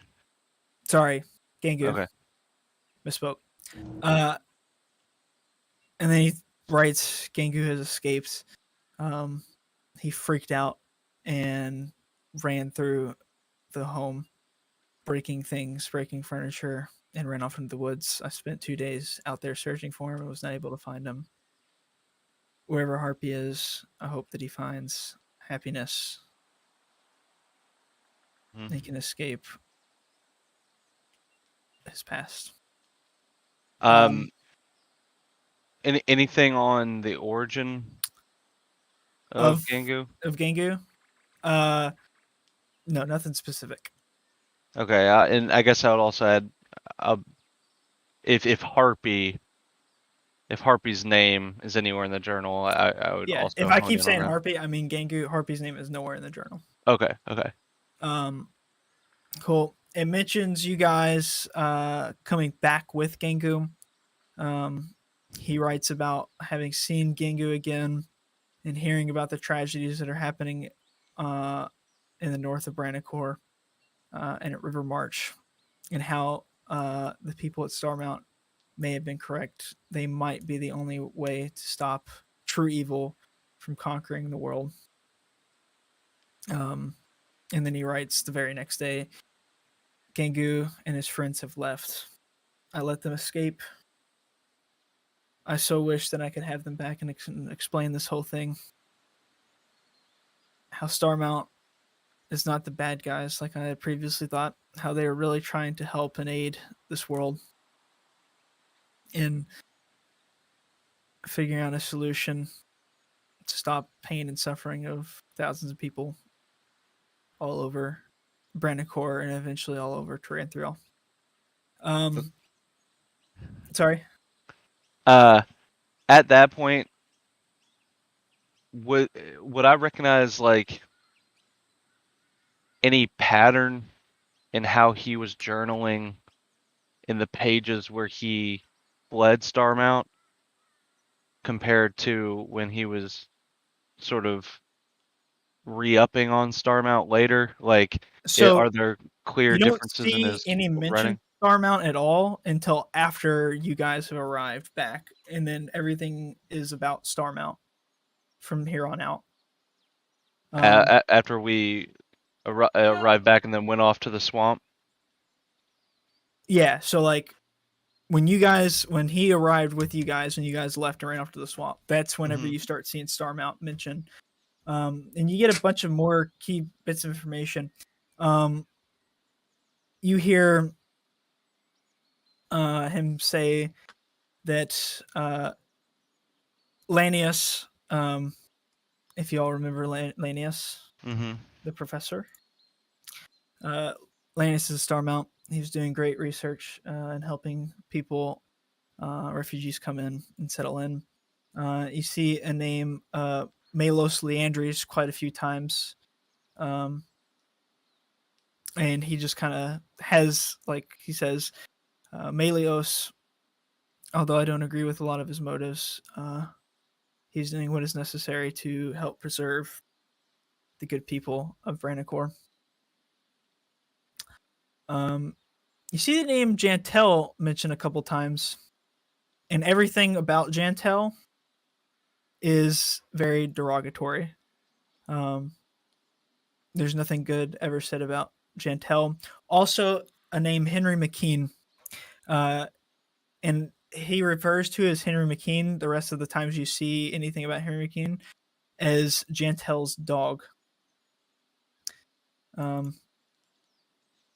And then you see another name named Ozzy mentioned quite a few times, and it sounds like it's some sort of younger individual, perhaps even a teenager, that is very bright, with a great future ahead of him. And hopefully he is not jaded by some of the decisions that some of my colleagues have been making. Other than that, you don't see any other big names. You do with the stuff that is mentioned around Jantel and Henry McKean. There is a mention of something called Ore of the Wanderer. Or Ore of the Wanderer. Once I see him pull out the journal, I would have like flown over and been like, "Hey, what you looking at? He mentioned something about the cog here. Does it say anything about that?" And then like I'm gonna have Bigsby on like one side of the journal, and then I'm gonna be like directly across Search, like just kind of like peering over. And so when he's talking about this Ore of the Wanderer, it sounds very similar to an object that he is describing, and that object is called the dimensional loop. So Ori of the Wanderer is described as a dimensional loop? No, it's described very similar to an object called dimensional loop, which that description of that object called the dimensional loop is very close to what your friend sitting next to you has in his possession. Okay. And am I reading about this at the same time Search is peering over it, or unless Search is hiding from it, then yeah, you can peer and see. I haven't acknowledged him. I've just been trying to focus and read. Yeah, so you can see that. Then the as he's second, flipping through the page. the second Little I did you know, Orlo wrote everything in Undercommon, and that's why I know Undercommon. Oh God, if that's right, then I have been reading just hieroglyphs. Everything that you know is in common. Okay. Everything you've read is in common. The second that I see the stuff about the dimensional loop, I'm gonna like point at it like eagerly. Mhm. And since it's upside down, I assume that I will have made out a little bit of it, but Serge can probably read it quicker. So I'm gonna be pointing at it and be like, there. What's that? What's that?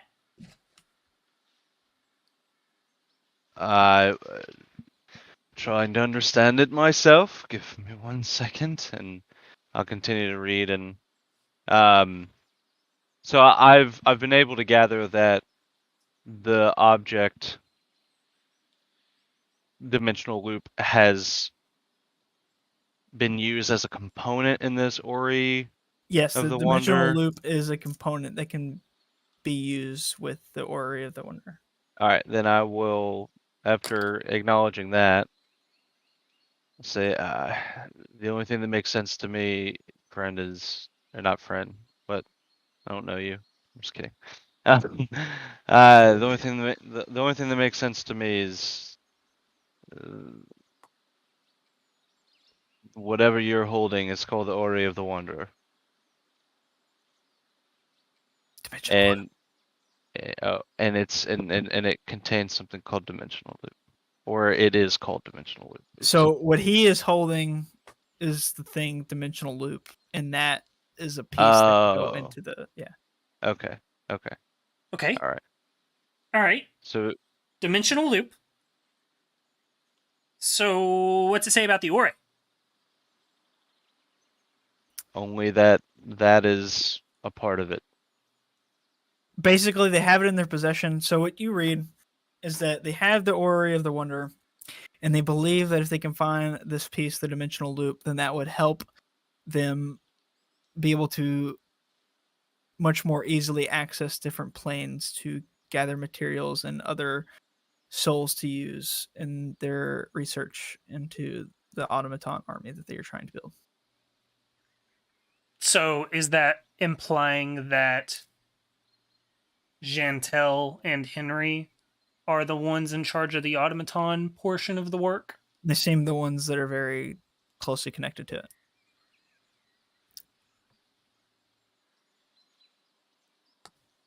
So those guys have the machine that will make this work better and get me home, right? That's what I get out of this, right? They have a device that what you're holding can be used as a component in order to travel different planes of existence, it sounds like, yes. And they're in Starman. And from outside of the cabin, what is Starmount like visible? Like this? It's off in the distance, but you see this giant, tall, like mountain. Yeah. Okay, but I don't necessarily know where Starmount is, do I? No. Okay. So you don't know that even that's Starmount. Right. Yeah. Then I'll be like, okay, so if those guys have it, and they're in Starmount, where's Starmount? Where are we? Where's Starmount? Just outside the base of the mountain, where Starmount rests.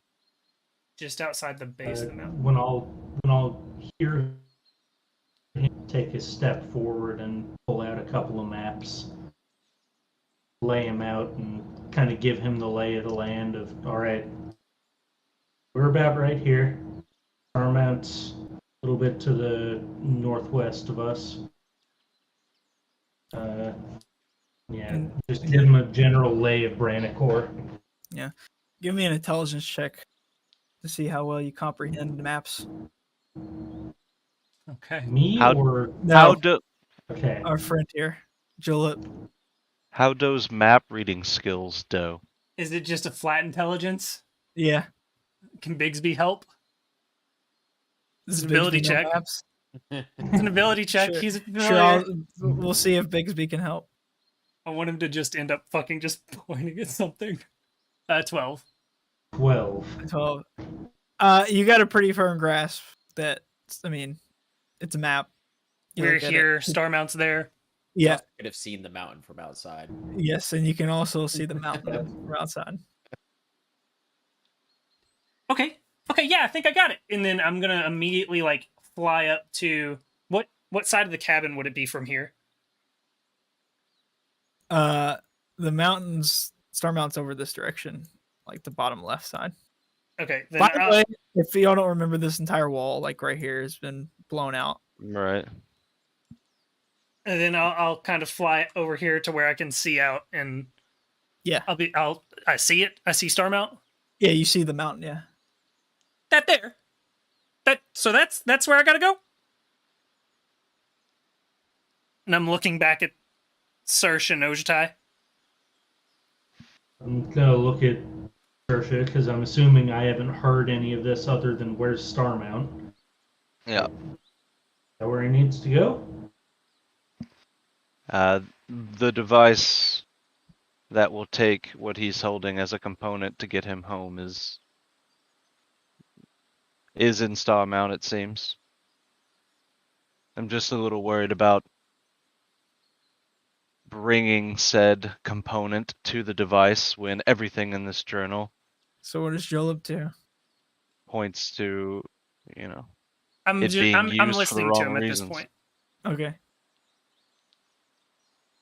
I just express concern about the intentions of, and then I'll fill Ojutai in about Janet or Jontel and Henry, and what they plan to use the Ori of the Wanderer for, and then bringing the dimensional loop to their front door. As Sersh starts like continuing out of yes, that's Starmount and into the worrisomeness, I just want to start like going back in like a Sylvan conversation with Bigsby about like, what do you think? Do you think we could fly like all the way there, just like straight beeline it? Do you think we can just? Does anybody speak Sylvan? No. Nope. Okay, so you guys don't understand what I Bigsby speak Elvish, which is like a Yeah. Sylvan's derived from it, right?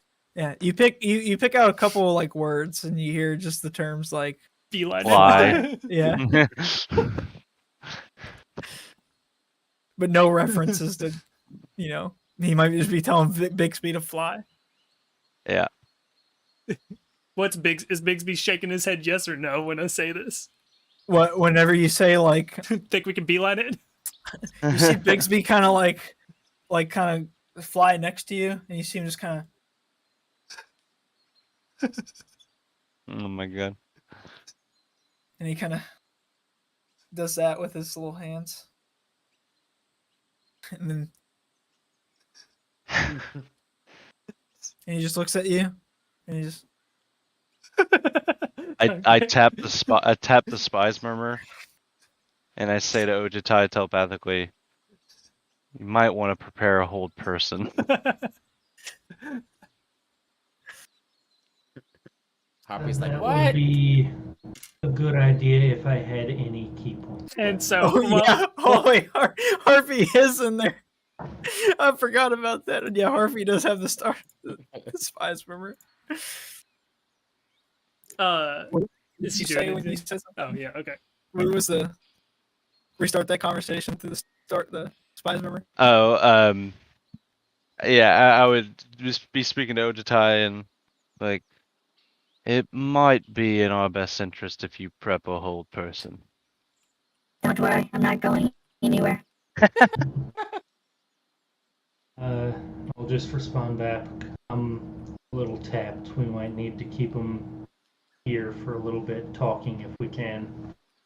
I don't have anything to talk about. It's alright, Hop. We're talking about Julep. We're glad Who's Julep? we're glad you're gonna stay here. Our little flying friend over in the other Oh. side of the room. He taught me a valuable lesson. Julep did? Entertainment is useless. Entertainment is useless. That's funny. Alright, Alright, can I quickly now that we kind of gotten the meat of the journal, can I flip back to earlier pages to where he had left Mhm. Starmount and see if he describes his escape route? Like how Through he made leaving it. Starmount, Yeah, how he made it out. he mentioned something about the underworks of Starmount Okay. and how it was very dangerous, but if you know what you're doing, then you can get through that way. As he knows Underworks. very well.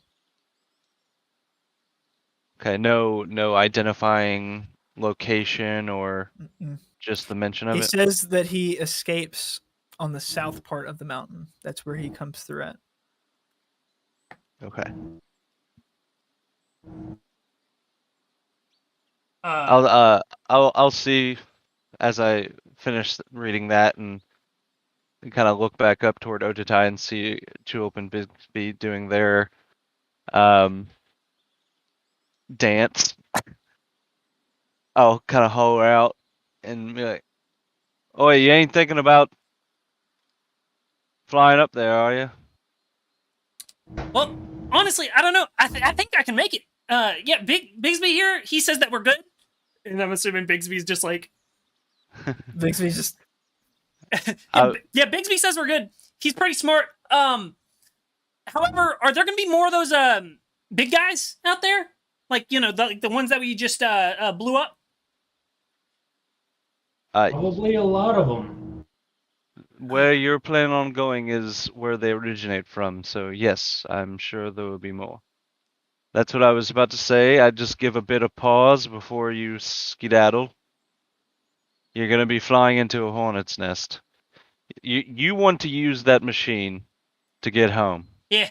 They want to use that machine for a variety of other reasons that have nothing to do with you, and I think they would be completely content with killing you, trapping your friend, and taking that component off of you. I'm pretty So I would- sneaky. I think I could get in there and get out. You think you could get in and out with 100 of those there? That's a lot. Saw what 2 could do, and I'll just gesture to everything that's bandaged. I'm gonna pull out the cog and be looking back and forth at the loop, and be looking back and forth at the loop and at Ojitai. I just want to go home. Are you guys going there? Yes, I would make the assertion that we should. When? Well, for one, we're all pretty banged up, so soon, but not right now. We need to Look, regroup with Julep, some friends, and then we'll go. right. I understand you want to go home. I think a lot of us are starting, to feel that way. But you know, in the same breath, our friends Gangu and Harpy here, they've learned a lot in the last few hours that has changed a lot for them, and they're going through it as well. And I think we can all go up to Starmount for our different reasons and work together. But if you take off, you might blow our only chance at finding out what we need to know for them.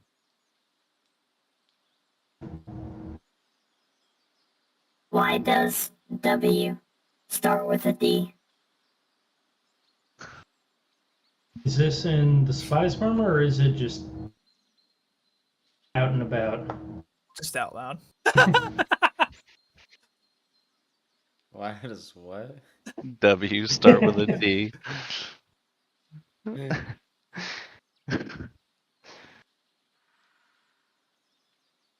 You know, I I've just- always wondered the same thing. I don't know about 100 of those things. I'm Everything pretty is sneaky, lies. but 100. If you guys are gonna go there, I mean, at the very least, it'll give me some cover. That's hey, I am fairly wide. Get a couple belly bumps in there for you. And you just probably look around strange, like, what the fuck did he just say? Yeah. I'll just point at your belly. I'll just point at your big belly. Shake my head, Just- yes. Slap it a couple times, big clanks,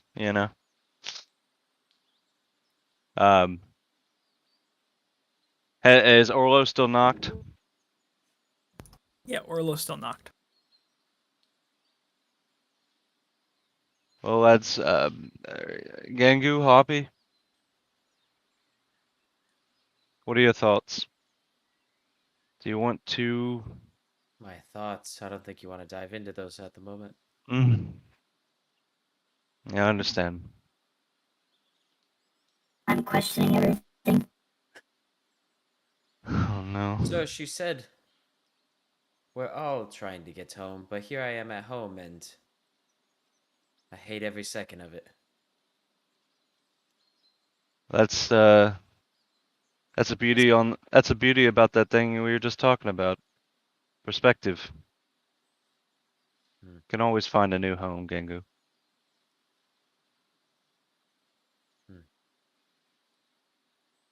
That hit me deep in the conscious. We just have two of our good robot buddies just going into rampant states. Why do hot dogs come in packs of 10, but the buns come in packs of 8?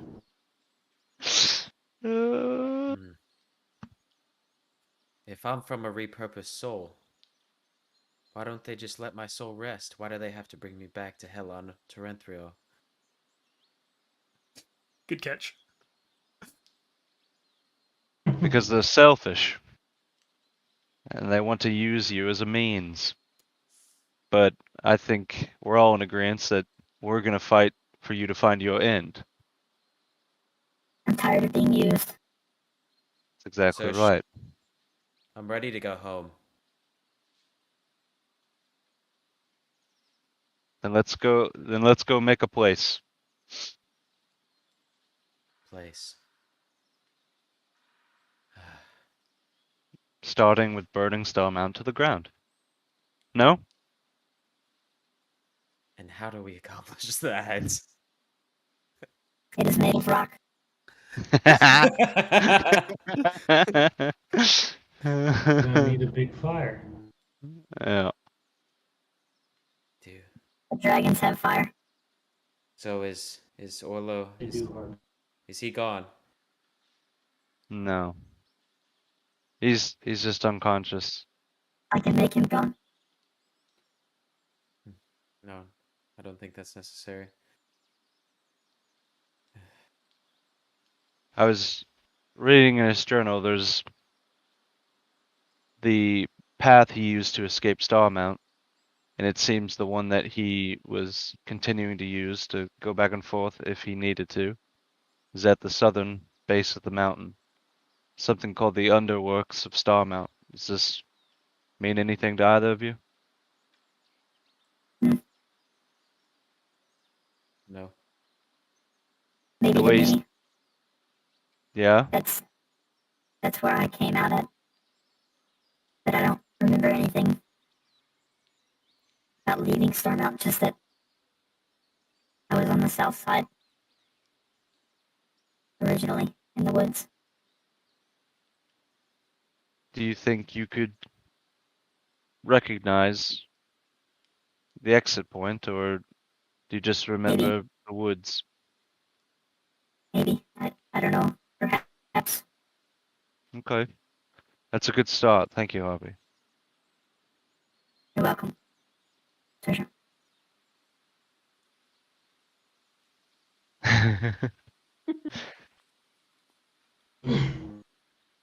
Well, is it what it was like?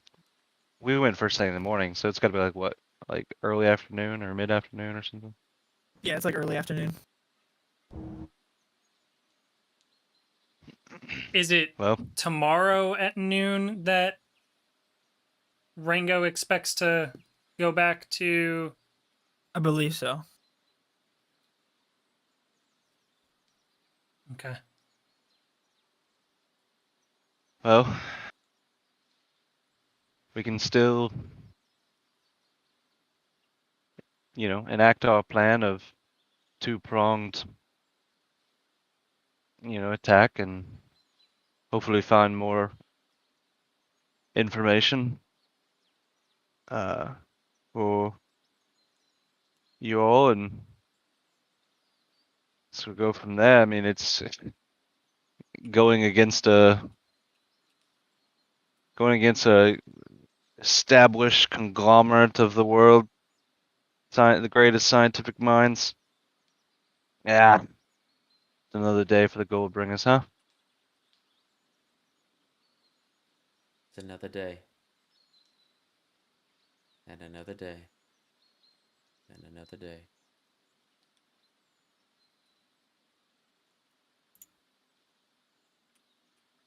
Actually, if I may speak, based on what Orlo was saying and, the different stories we've heard, there's probably like a good, like, at least 87% chance that, like, some of us will die probably and, like, not survive, going into Starmount, which is us, maybe.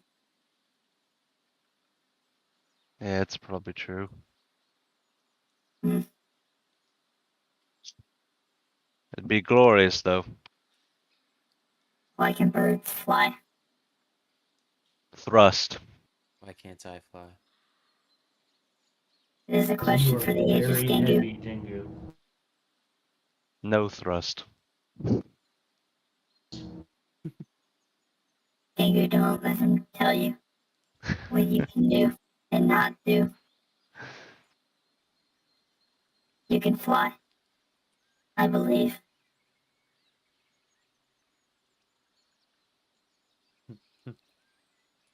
I believe. So, and what's our plan once we get in? Surrender to the 20-foot automaton guardians they have in front of the door. No. No. Think be more of a covert operation to start the best we can. You know, one thing we have now, and I'll kind of like open my body up to the back of the table, is quite a sneaky devil. Finger guns. You could strap a bomb to me, and I could blow them all up. I'll do finger guns to him too when he says that. Oh, our poor robotic friend. I hate And I look at Harpy and be like, I'm already locked and loaded. And I open up my rifle and there's fire assaults all in it. Well, you also have the fucking power cubes. Yeah, I do. Dude, you can literally bring a nuke into fucking oh my god. We could bring a nuke into Well, do we know it's a nuke? Do we Well, know it's a you know nuke? if it's I new. mean, like, I can find out. I like new Harpy. Here am I. I like new Harpy.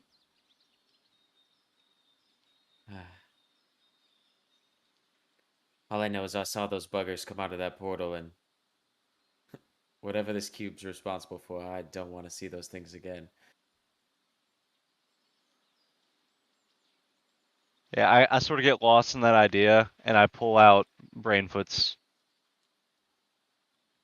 or shit, right? Brainhead. Dr. Lazarus Lazarus Brainhead's Brainhead. journal, Lazarus Brainhead. and But start to try to find anything out about, you know, more about the cube itself. I don't think I actually looked for that before. I guess just any like keywords, power source, you know. Does Gingu show Yeah. the cube? So you No. look through it, Okay. and you look through some of the keywords of it, and you realize that it was kind of power source, but also that was what was actually making the portal happen. Okay. Are there any identifying words to it? To The how cube? to make that work? More so like what Brainhead would be calling the cube. No, you don't see anything very specific about what he called the cube. Does he just refer Okay. to it as the cube? The cube. All right, then I will spend the next, 30 minutes or so diving in about anything he discusses about the cube. Is this becoming a short rest? I'm gonna take a walk to the laboratory Wild side. where I destroyed everything last time. Cool. So you go, and that would be like out in the I think it's back. like this thing, is it not? The Are those store. stairs? Okay, yeah. So you go and you walk down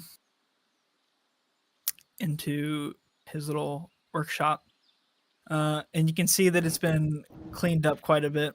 And you can see that he's had tools out tinkering. You can see little bits, and it looks like he has been working on making another automaton. It's not completed. How far along in progress does it look? About 35%. It's a lot of like cables and tools laying about, and it's about like 1/3 of the body is actually built. But like even that part has pieces missing off of it. Are there any rubies anywhere? You do not see any rubies anywhere. Okay. I'm just gonna slowly just kind of do a short rest while deep in my thoughts looking at everything and walking through the place. All right. So is everybody short resting? Yep. Yeah. All right. Would I have like, I'm not. I'm reading. Okay. is that And you're reading through his journal about like trying to find stuff about the cube? Yeah, Brainhead. I'm just trying to dissect this cube more. Okay. All right. You continue reading. Julep, is Julep doing something? Yeah, I'm assuming that I would have like some rations, some like Mhm. Fey specific ones, like some Yeah. Fey delicacies. Yeah, you pull out like a big old bag of mushrooms. Okay. Yeah. I'll be doing that. And then at any point during this hour or 30 minutes, whatever, if Sir Shirojitai or anyone like glances at me, I'm going to be like, Ojitai, do you glance at him? Probably at some point, yeah. Do you accept his I'll offer? accept the mushroom, sure. All right. Why Dear not? Lord. Sure. Time. You eat the mushroom. Or a Constitution saving throw. Time for this monk to enter a different Uh-oh. plane. Almost was a 16, instead it's a 6. Dude, you feeling good. Yeah. You remember those dancing lights earlier? Or fairy fire? yeah, You're seeing some fairy fire everywhere right now. yeah. Gonna take a couple steps over here and just sit down on one of these cots. If after this happens, Looking around. if at any point he catches like locks eyes with me, I'm just gonna be Vibing. shaking my head like, hell Great. yeah, you're feeling it, dude. Vibing. I need a wisdom save now. See how this trip's gonna continue to go. It's an 11. All right. It stays about where it is now. It doesn't get any better, but it definitely doesn't get any worse either. He's mellow. He's mellow. He's mellowed out. Just All right. I mean, Vibing. Julep's a baby. You know, we got a Yeah. babysitter here. Yeah. All right. While you guys are short resting, let's take a quick trip back over towards Golden Circle HQ with Ringo. Now, if Cole's I like, gotta switch character sheets. yeah. All right. So, if I remember correctly, did you go to?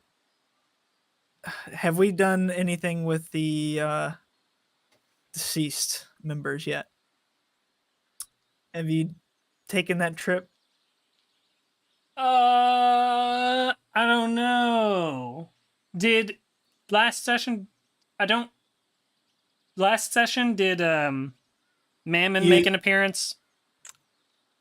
Do any of the rest of you guys remember? Because we had a conversation outside of the game. Yeah. So I get them muddled. I don't remember which ones have happened or were supposed to happen. They're not yet. Last session, all that I remember you doing was you talked with your dad for a minute. Yeah, Yeah. that's what it was. Yeah. All I did was Okay, talk with Dad. that's what I thought too.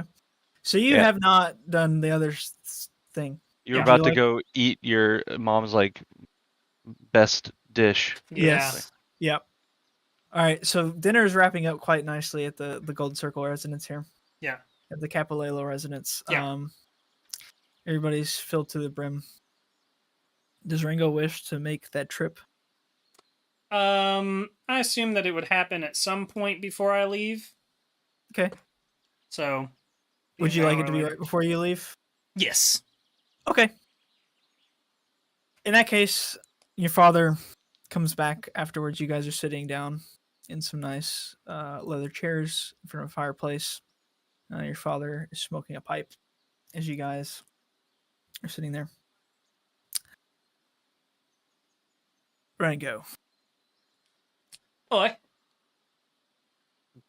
are you sure that you want to go back to Branagor? I believe it's what's right. Yeah.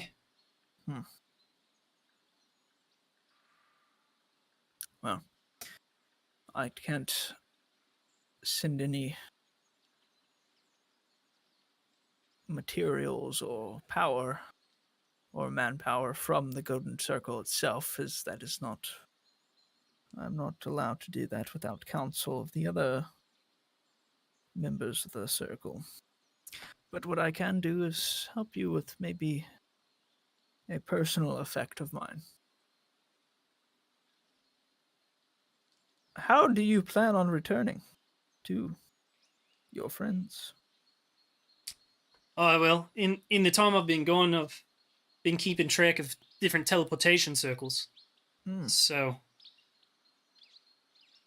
Will you be able to teleport straight to your friends? well, plan is, I left out of the temple of the Eternal Lotus in Onkondi. Gonna be meeting back up with them tomorrow around noon. Hmm. There's a circle there. That's where I came from. Right. Well, no matter. I'm willing to give you something that might make travel a bit easier.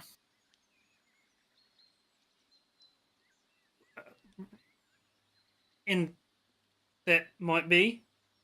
You know what it is, my child. You're kidding. I am not. I have no need for it here at the moment. Although, if you bring it back and there is more than a scratch on that thing, I will be quite disappointed with you. Absolutely. Not a scratch. Not a scratch. Correct. Now, if I may ask, you plan on teleporting back there, though? Oh yeah, that's the plan. Mm. They were making a trip, and I was making my trip here, and be meeting back with them tomorrow. Great.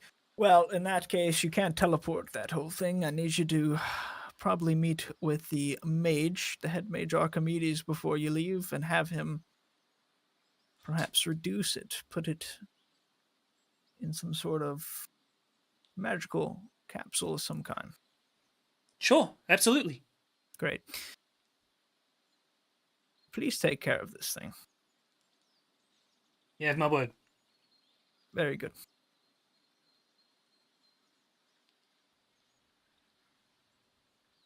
All right. Now we switch back to the group here. The short rest is wrapping up. Saoirse, you've continued reading, and you've gone in a little bit deeper. You do see a keyword with this cube. Several times it mentions gate.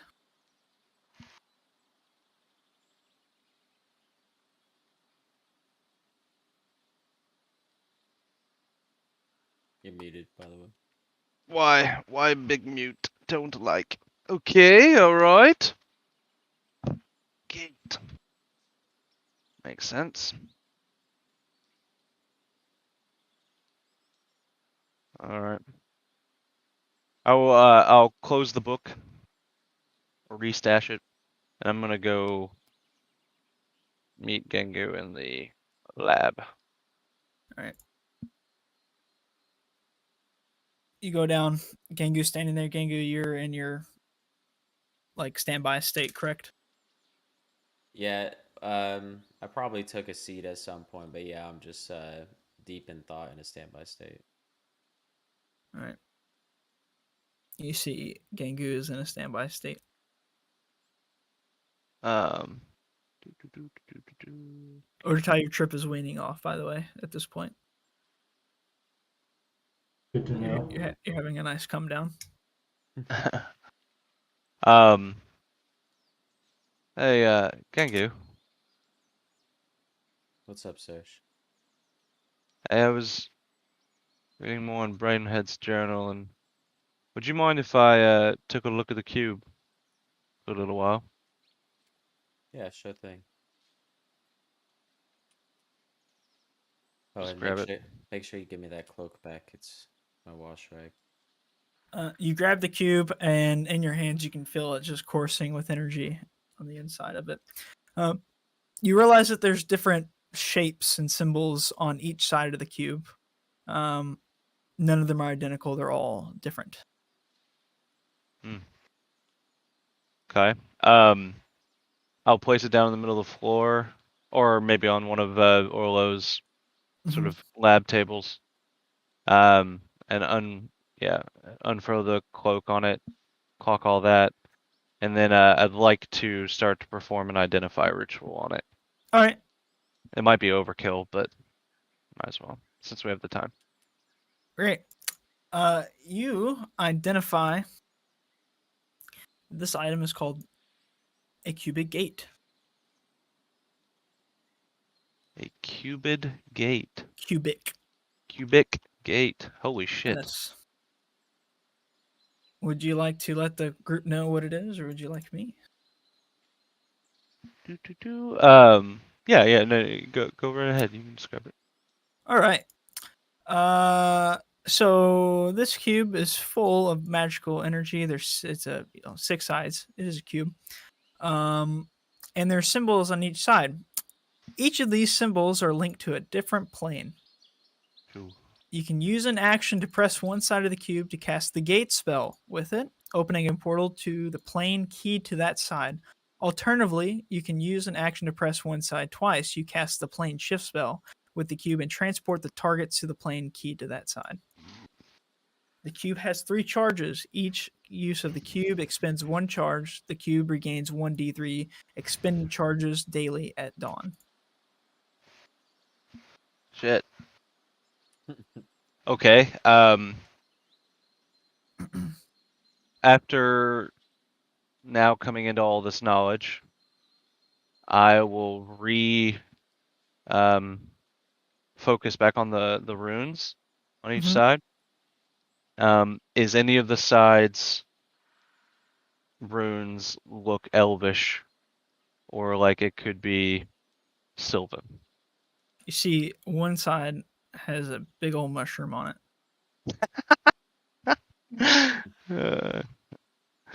Yeah, it's kind of like be rotating it, and it's kind of like this real dramatic, like finally identifying this thing, Yeah. and then I'll see that a bit. Huh, that makes sense. Um, wow. I'll begin to explain it to Gengu, and like, well, I guess we're not gonna.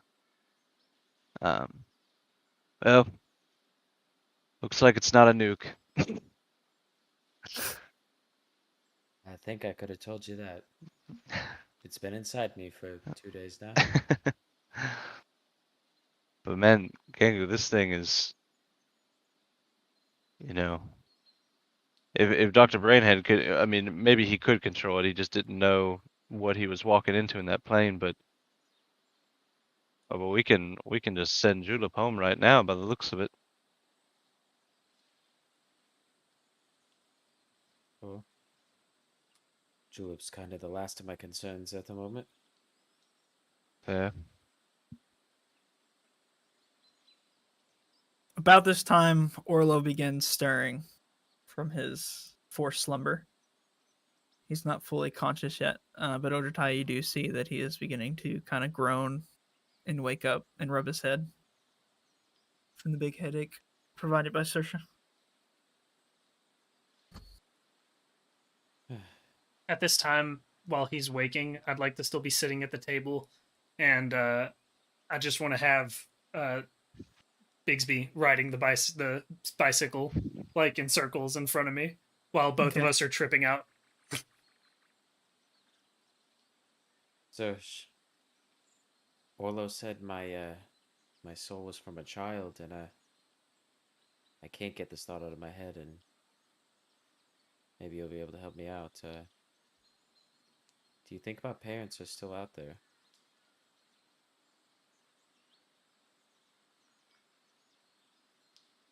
Well, if when we first met, you were only 2 weeks old, I'd say there's a very good chance. And it seems like we have the tool to search everywhere. True. So we don't know where to begin. Well, guess that gives me a glimmer of hope in some way in all this darkness. Oh, sounds like people are rustling upstairs. Orla must be awake. about that time as Gengu says that, Ojitai and help me. Julep, sorry. Listen, I managed 2 campaigns. All right, this is a new character. All right. You guys notice Harpy get up and begin walking over towards Orlo. Oh shit. With what demeanor? Pow. He's just walking over towards him. With what demeanor? I imagine Insight the check? like Okay. Do an insight. just the fucking spring fist. I'm also gonna be doing an insight check on him. All I right. imagine Harpy walking 18. extremely silently. because 18. he's That's Oh, recording. basically what he's doing. 17 and 18 from Ojitai. Ojitai. Yeah. Have you ever seen John Wick? Yeah. Mm-hmm. Yeah, you know the description that he gives John Wick, Yeah. a man of sure focus and will, and Yep. yeah, that's basically the vibe you're getting from Harp as he's walking towards Orlo. Then Damn. as that happens, I'm gonna like me and Bigsby are looking and watching, and I'm just gonna like look up at Bigsby and be like pointing, like, look, watch, what's about to happen. Oh my god. Ojitai. To just take a step towards him. I'm not going between them. I'm just going to be within arm's length in case something does happen. Holding your action. Okay. Pretty much. Harpy looks over towards you. He's just looking straight at you, He's hit you once, you know. and he looks down towards Orlo, and you see he grabs Orlo by his like collars and pins him up against the wall, Oh shit. and just begins yelling and laying into him. You son of a bitch. Tell me, who am I? Tell me everything there is to know about Star Mountain right now. Or I will stick my fist inside you and electrocute you from the inside out. Yeah. I imagine like the door to the lab is like we're just swinging it open and starting to come in. All the yelling is happening. Yeah, you guys are just now coming out. Orlo's kind of like still like incoherent. Oh, Harpy, I don't know anything about you or some things, but not a lot. Please, Harpy, don't kill me.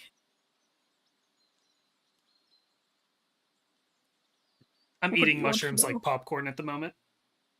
I'll back Harpy up. All right, some things. Speak. About Harpy?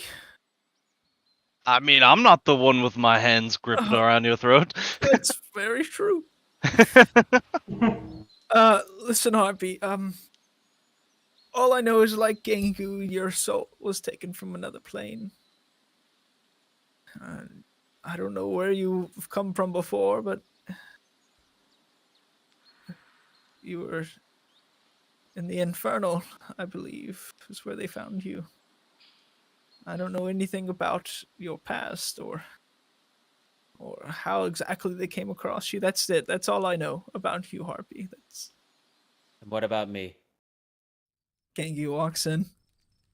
Doorway. Gengu, I told you everything I know of you already. Did he? Which plane? Which plane did we find you on?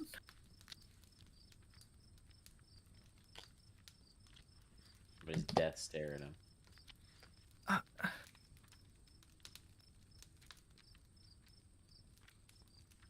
believe it was the Shadow Realm.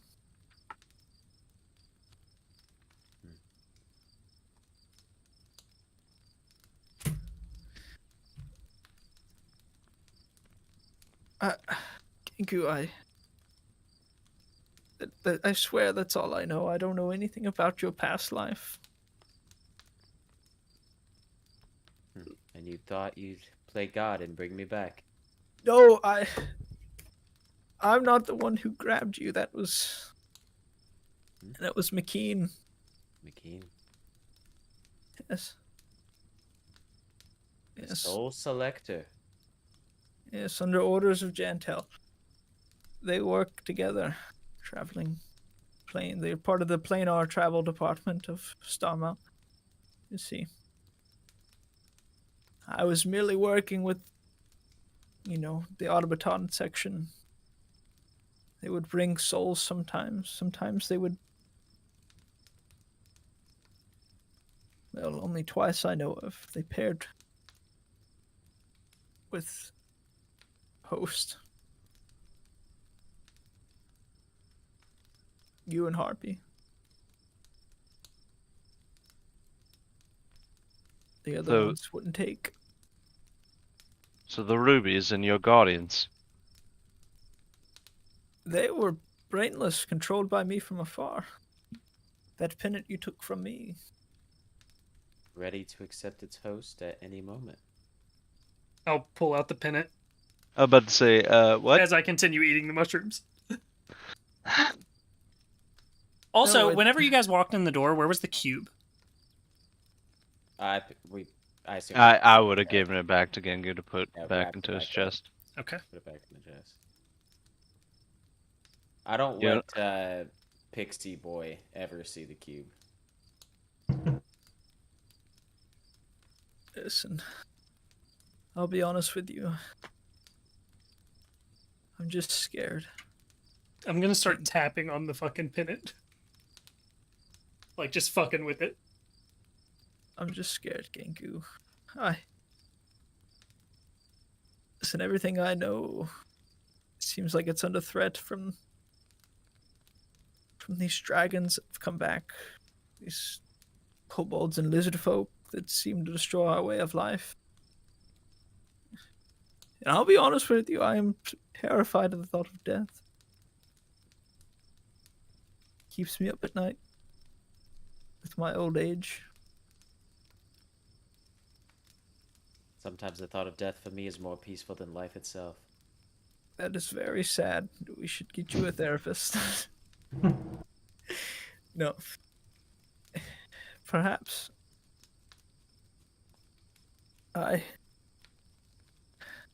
Listen. I don't understand what you're so against helping people. Your friends will surely be destroyed just as everyone else by this endless march of these draconic beasts. Yeah, but Orla, the thing that you are missing is your actions as well as those in Starmount brought Harpy and Gengu into this plane to face this impending devastation. Well, I understand you're scared, but quite honestly, sir, fuck your feelings. Listen, I didn't... Your organization is ripped these two lives from the very planes. You talk about scared. These two are children. And I agreed with you. I did. Before. I thought nothing is terrible enough to do that to souls. What changed? Why have you realigned? I've gone through your journal. When we left the first time we came here, it seemed that you were right back on Starmount's payroll. I am working with them, yes. But merely just to... Then what happened? What happened to the man that turned his back on an organization that did this to these two? Because I saw that they were right. Not their morals, no. I don't think any of us... We are damned to the worst hells that the universe can offer for doing what we did to Harpy and Gengu. But if hell is the price I have to pay when my time eventually comes, God forbid, to save the rest of the world, and that is what I will do. See, these dragons and Tiamat have come out of nowhere. I don't know why they've come.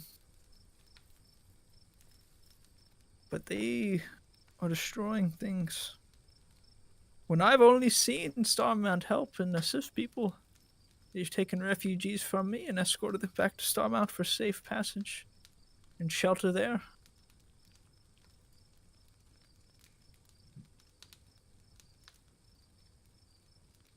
Hey, Fairy, what's that you have there?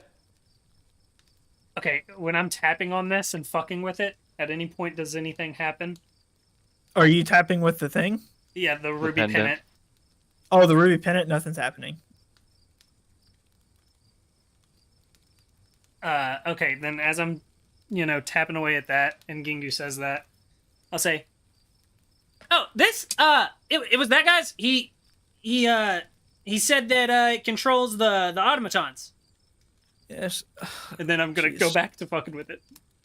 The thing is, those were shield guardians. You see, we constructed many of them. So How many? hundreds. Weave? Listen, Is there an assembly line? we have many different type of automatons coming out of Starmount. I didn't realize how vast they were. How many Now, they're control not- units? How many of these amulets? A lot. We give them to, sorcerers or wizards or any agent of Starmount, and they come out with their own automaton army that they control from afar with an amulet. Are there any moving parts on this amulet? Yeah, not that you can see. Can I do an Arcana check on it? Yeah, do it.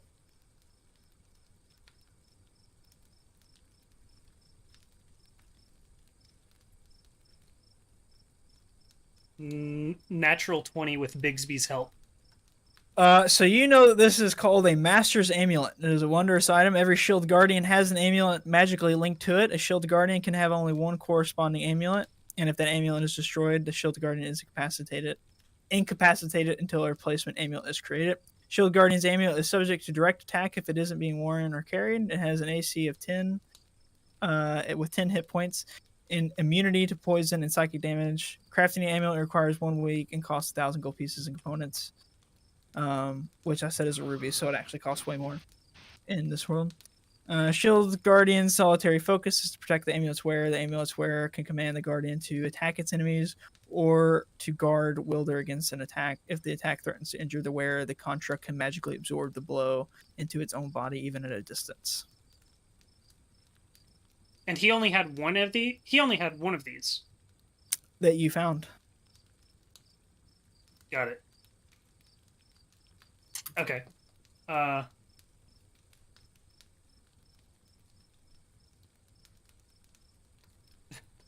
Then I'll be tapping away at it, and then I'll kind of stop and have Bigsby over the corner of my shoulder. I'm assuming he'll just say all of that, and I'll be like, "Oh, I get it. And that's it."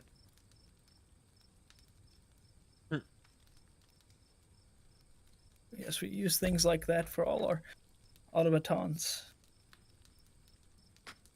Most of them, anyways. We program some, give them basic commands, they follow tasks.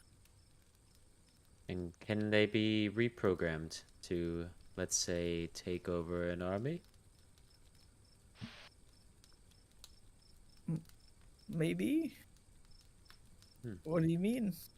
Hey, don't worry. Gengu, surely you see where I'm coming from. That automaton downstairs, how far along is it? Not nearly complete. That is just a basic. I thought that when we got refugees, they could help, keep things clean. It's just merely a simple servant automaton. Does basic task. Nothing too crazy.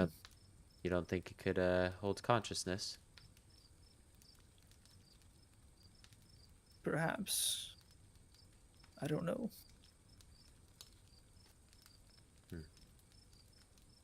Well, You and Hawk, Harpy's seems like a good body- body for you. Much more built out. I'm sure Orla would love to get it ready for you. Harpy in that. Have you seen the size of it compared to Harpy? I think that you might be misinterpreting. It's basically metal rods stuck together.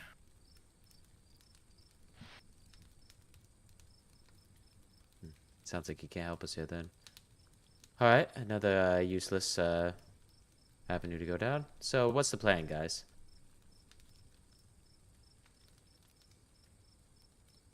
So we hit Starmount. We go through this tunnel. Surrounded by guards. Tunnel. Then what? What tunnel do you speak of? The underworks. How you escaped. Can you tell us more about it? No, please do not go there. Why?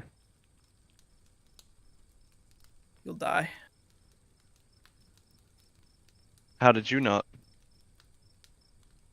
Because I know how it works, and Well, that's useful information. I suggest you give it to us.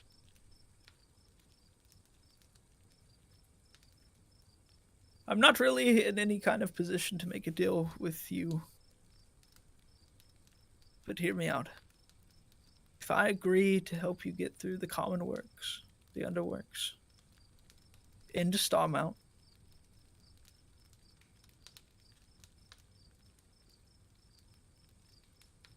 will you at least, when we arrive, consider hearing out Starmount's mission here? I assure you it is not as terrible as you make it seem to be.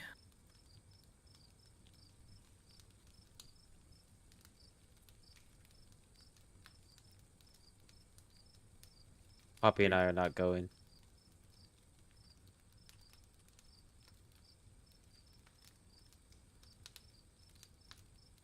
Not going to Starmount. But I need you to go, Gengu. You see, you're the one I need to hear this mission. Can't help but fear that it's clearly a trap. Gengu.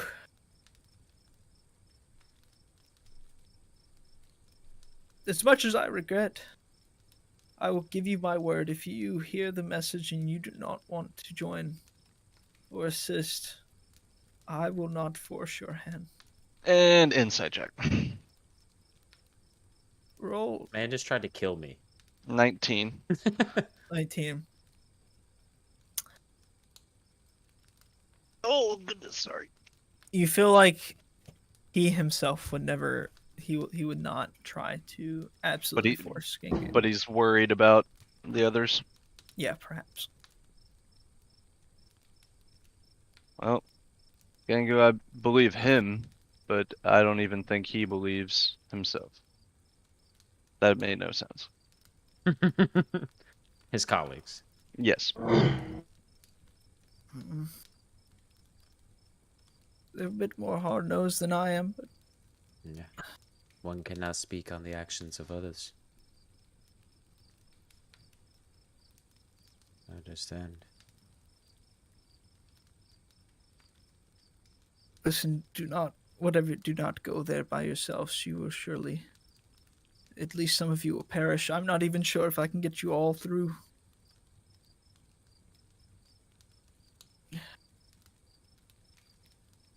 Listen, there's only 2 ways in or out of Starmount. Well, besides planar travel and all of the things that go along with that. But physically, if you were to walk out of Starmount, there's only 2 ways. That's out the front door or through the underworks. And forget the tri-drone servants are down there maintaining the underworks. They'll merely continue doing what they do. But remember how I said we program things to do certain tasks? We have these things we call still predators. There's several down there keeping guard. If any creature... Well, let's just say that we find it. Bits and pieces washed down through sewage later.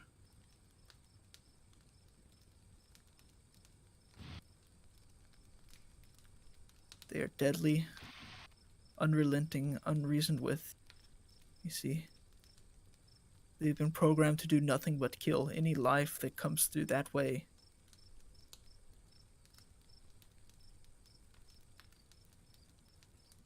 it will kill.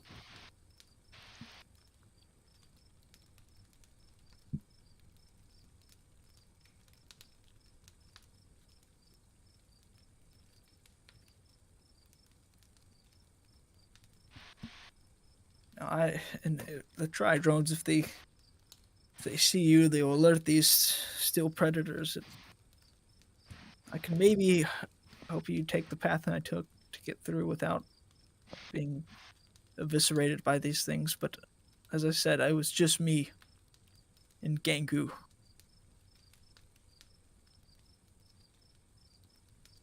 Who at that time was basically unconscious.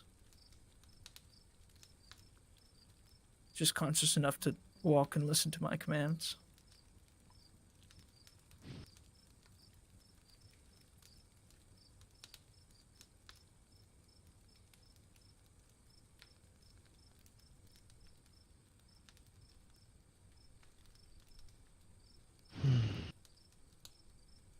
But this is my offer. Do as you wish.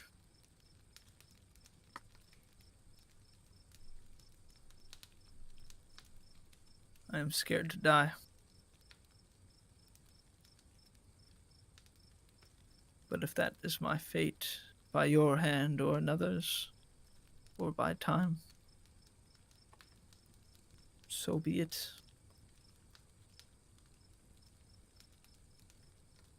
But if it's by yours, please make it quick. I'm tired of being scared. Although, you know, I already had that opportunity. Couldn't bring myself to it.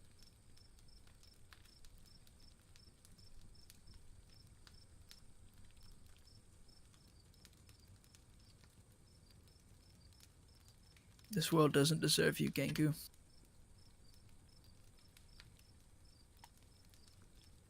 You're right, he should have stayed exactly where he was. Never supposed to exist.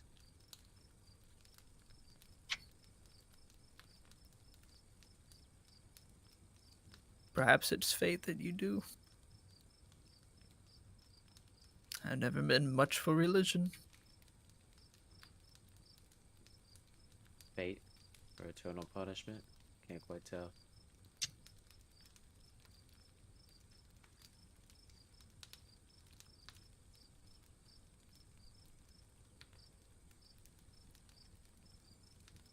I don't have much left to say on the matter. I wish that you guys would just understand that Starmount are not the bad guys.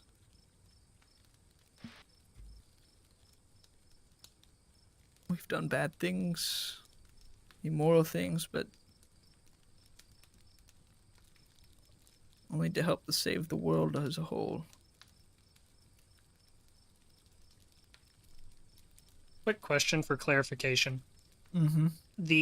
So he stated that the people of Starmount have been bringing in like hurt Iron Gut members, right?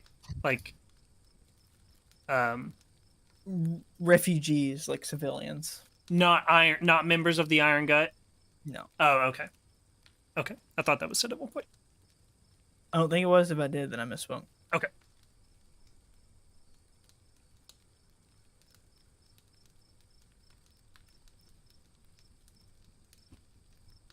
Well, no matter what we do, we need rest. It's nearly evening. Just try to settle in for the night.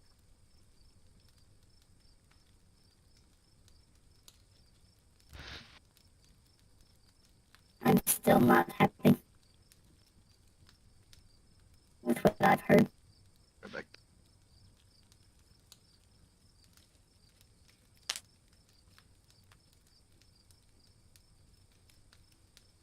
I want him dead. But if you, my only true friends, wish him to be remained alive, then I will honor that wish. But I've heard nothing but lies. and deceit and selfishness from this man's mouth. If at any point, if Harpy is looking around and at any point he makes eye contact with Julep, then I'm just gonna like be shrugging and then be like, I'm just I don't gonna care. look over at You're not my Gingu. friend. and then Ouch. I just want Bigsby to like be on the bicycle and just like plummet into the table, and I'm just gonna be like,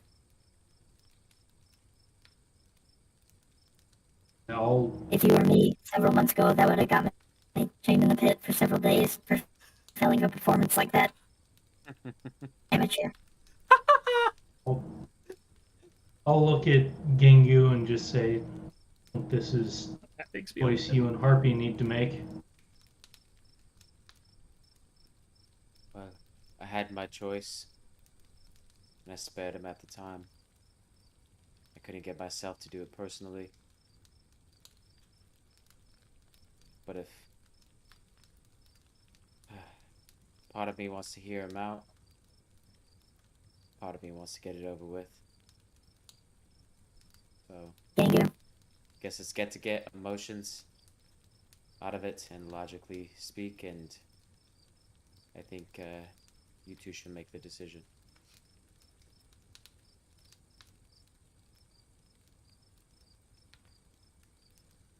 Ojitai and Saoirse. Yeah. Got a feeling Saoirse would probably have something to say here. Alright. Yet he remains silent. I wait no longer. Jams his lightning fist through his face. Hey, he does have fire salts now too, just a little bit. Lightning and fire. Oh, that's right. 1 second. God. Harpy is truly a changed man. Let's do this. See that happen and look at Gingu. Alright, we gotta have a talk about this, buddy. You only I live. love drugs. You can't just be dealing to everybody. I think everyone should enjoy the leisures of what's on Terranthrial, don't you think? Don't talk, you just did shrooms. You did. You're not wrong. Other conversation, though. What are metal people not allowed to do drugs as well? I didn't realize it was drugs, to be fair. Blame that guy and point at Julep. Should They're he not die? drugs. They're just mushrooms. Are they considered drugs in the I want Fae? some of those. Consider breakfast. Yeah, are they drugs in the Fae? No, that's like how you get clear vision in the Fae. Clear sight. It's like peyote Like- for you guys. Acceptable drugs. Yeah. It's just like peyote for you. Not taboo. Not taboo is what we're saying, right? It's not taboo. Yeah, it's like Yeah, yeah. peyote. Yeah, You're yeah. crackly. Really Yeah, crackly. it's because he's still trying to hang on to Harpy. Yeah, I gotta like switch back and forth between two different. The audio Input settings are fucked, sources. yeah. Mhm. Serge, Okay, what do you think of basically, Harpy fucking Saoirse- braining this guy? Yeah, that's where like it's I'll, up to you, uh, Ojitai, basically. I'll look at Saoirse and say, might be useful to us in some way. Cathartic as it might be for them. Right. Well, he has had some useful things to say. But Saoirse. yeah, Hoppy. Thank you. Ojitai. I've heard you talk about an individual that's no longer here with us alive. What would Cormet do in a time like this? He speaks so fondly of Cormet. I pull out the voodoo doll. Oh, man. One of my very first friends. Now gone like a feather in the wind. Hop, I think what Cormac would say right now is who's buying the next round. I think that's what he would say right now. That sounds about right, Serge. Quite on brand. And probably let's take him to jail. Yeah, yeah. Take him to jail. I do miss that fellow.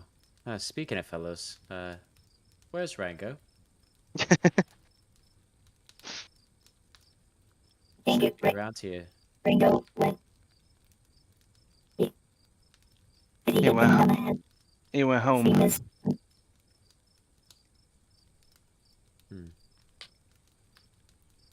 Well, I look forward to hearing about his homecoming.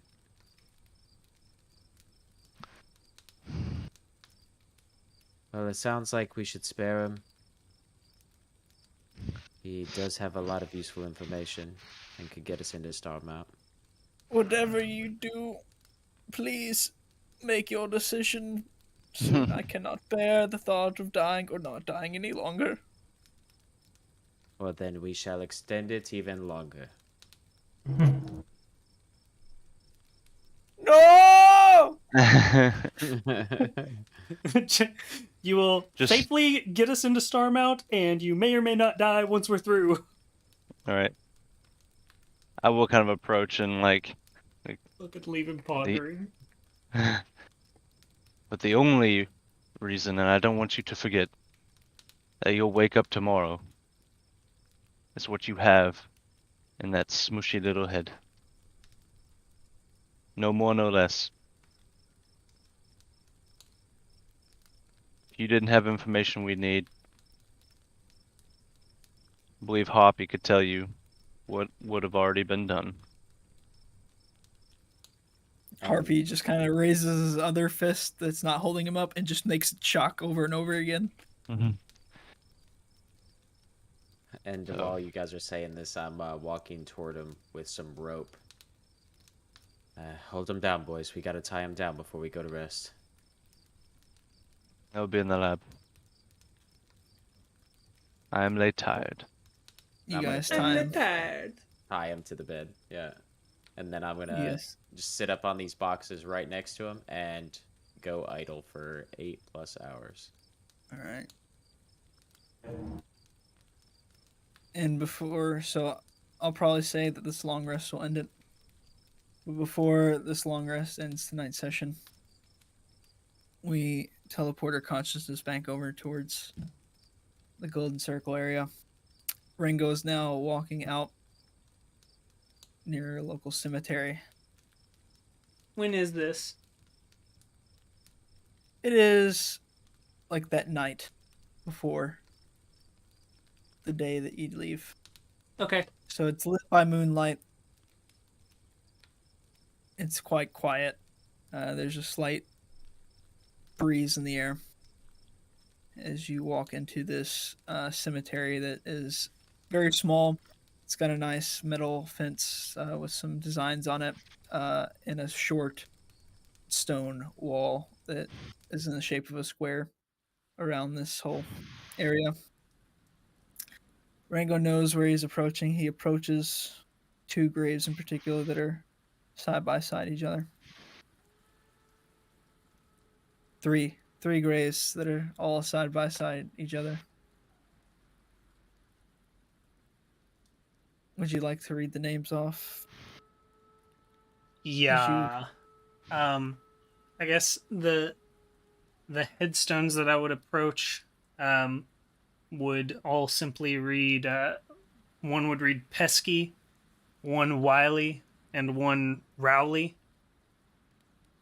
And I'm just gonna approach them and are there any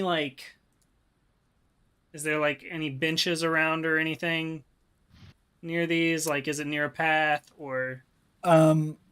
No. So think of it as kind of like a small cemetery. So there's not really any kind of bench. There's probably a bench set outside the cemetery, But when you're actually in, you're just walking amongst the graves.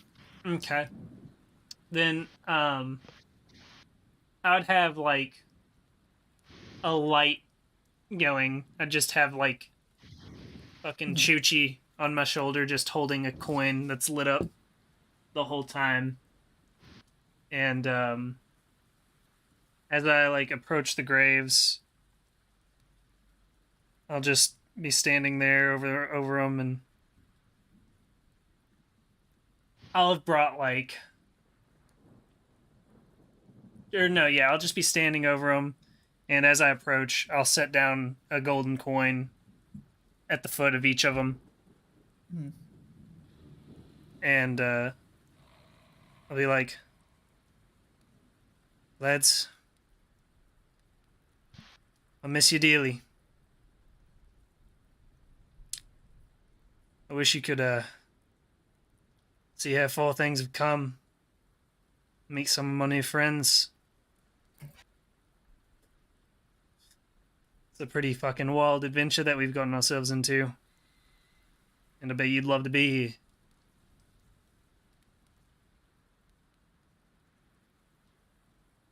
Ever since what happened back at that shop, I've been working to make sure something like that doesn't happen again. Not on my watch.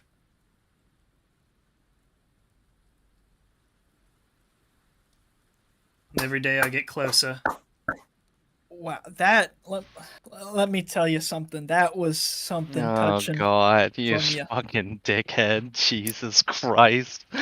That was touching from you, Rango. I'm just Oh my can I like do like a wisdom or constitution save to like try and like block him out Yeah, at the go moment? for it. Yeah. What's it need to be? Do a wisdom. Is it a save? Yeah. Is this your boy? Yeah, it's Mammon. 9. They can't just send me away like that. If you do realize I am like a deity that you kind of bound yourself to. Can't just make me leave whenever you want to. Like it's I am the I can leave right now, but I don't want to talk. Listen, first of all, great little speech there. If they were still around, they probably loved it. But they're not. They're dead, which I'm sorry, that kind of sucks. But hey, that's life. You know what I'm saying?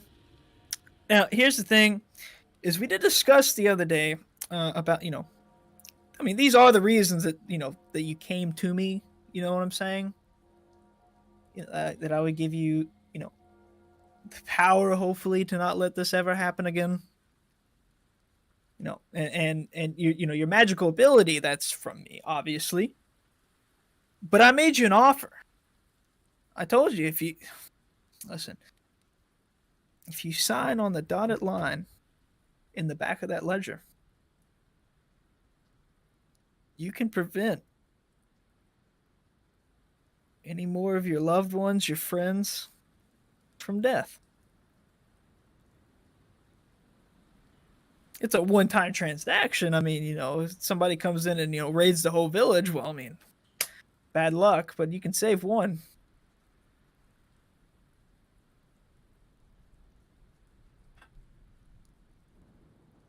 And I'll start to reach down and pull out the ledger. And as bad as as it sounds, I'm not trying to be an asshole. I mean, I kind of am, but listen, obviously on your own, you couldn't stop death from coming and taking the ones you truly cared about before. They lay right here, 6 feet below you. Well, their bodies do. Their souls are, elsewhere. That's besides the point.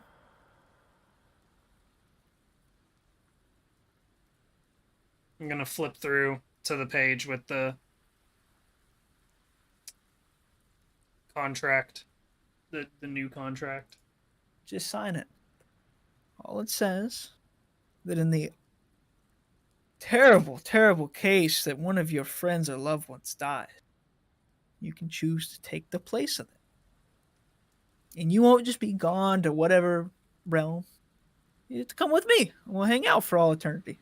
Me and you. We'll be best buds. We've already been good friends. I mean, we've been friends for a long time now. I mean, for you, anyways. For me, that's like, like a millisecond in eternity, if that. I don't know if it's quantifiable, actually. I want to like peer around. Is the graveyard empty? Yeah, just you. Okay. Dude, there's nobody else here. It's just you and me and all these bodies.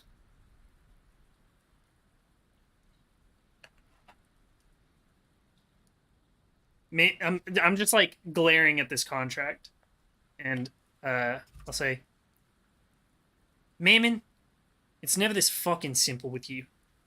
There's always some trick.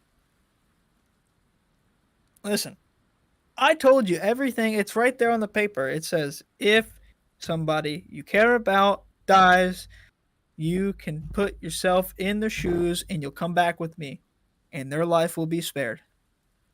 I have the power to do that. All I need is that you to sign yourself over to me. That way you don't end up, with like, I don't know, some sort of, like in some hell somewhere. You get to come back with me. And where exactly is there with you, Mammon?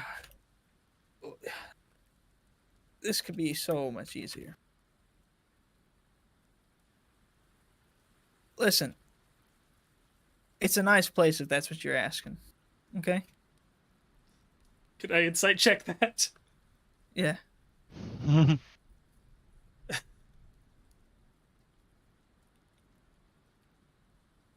24.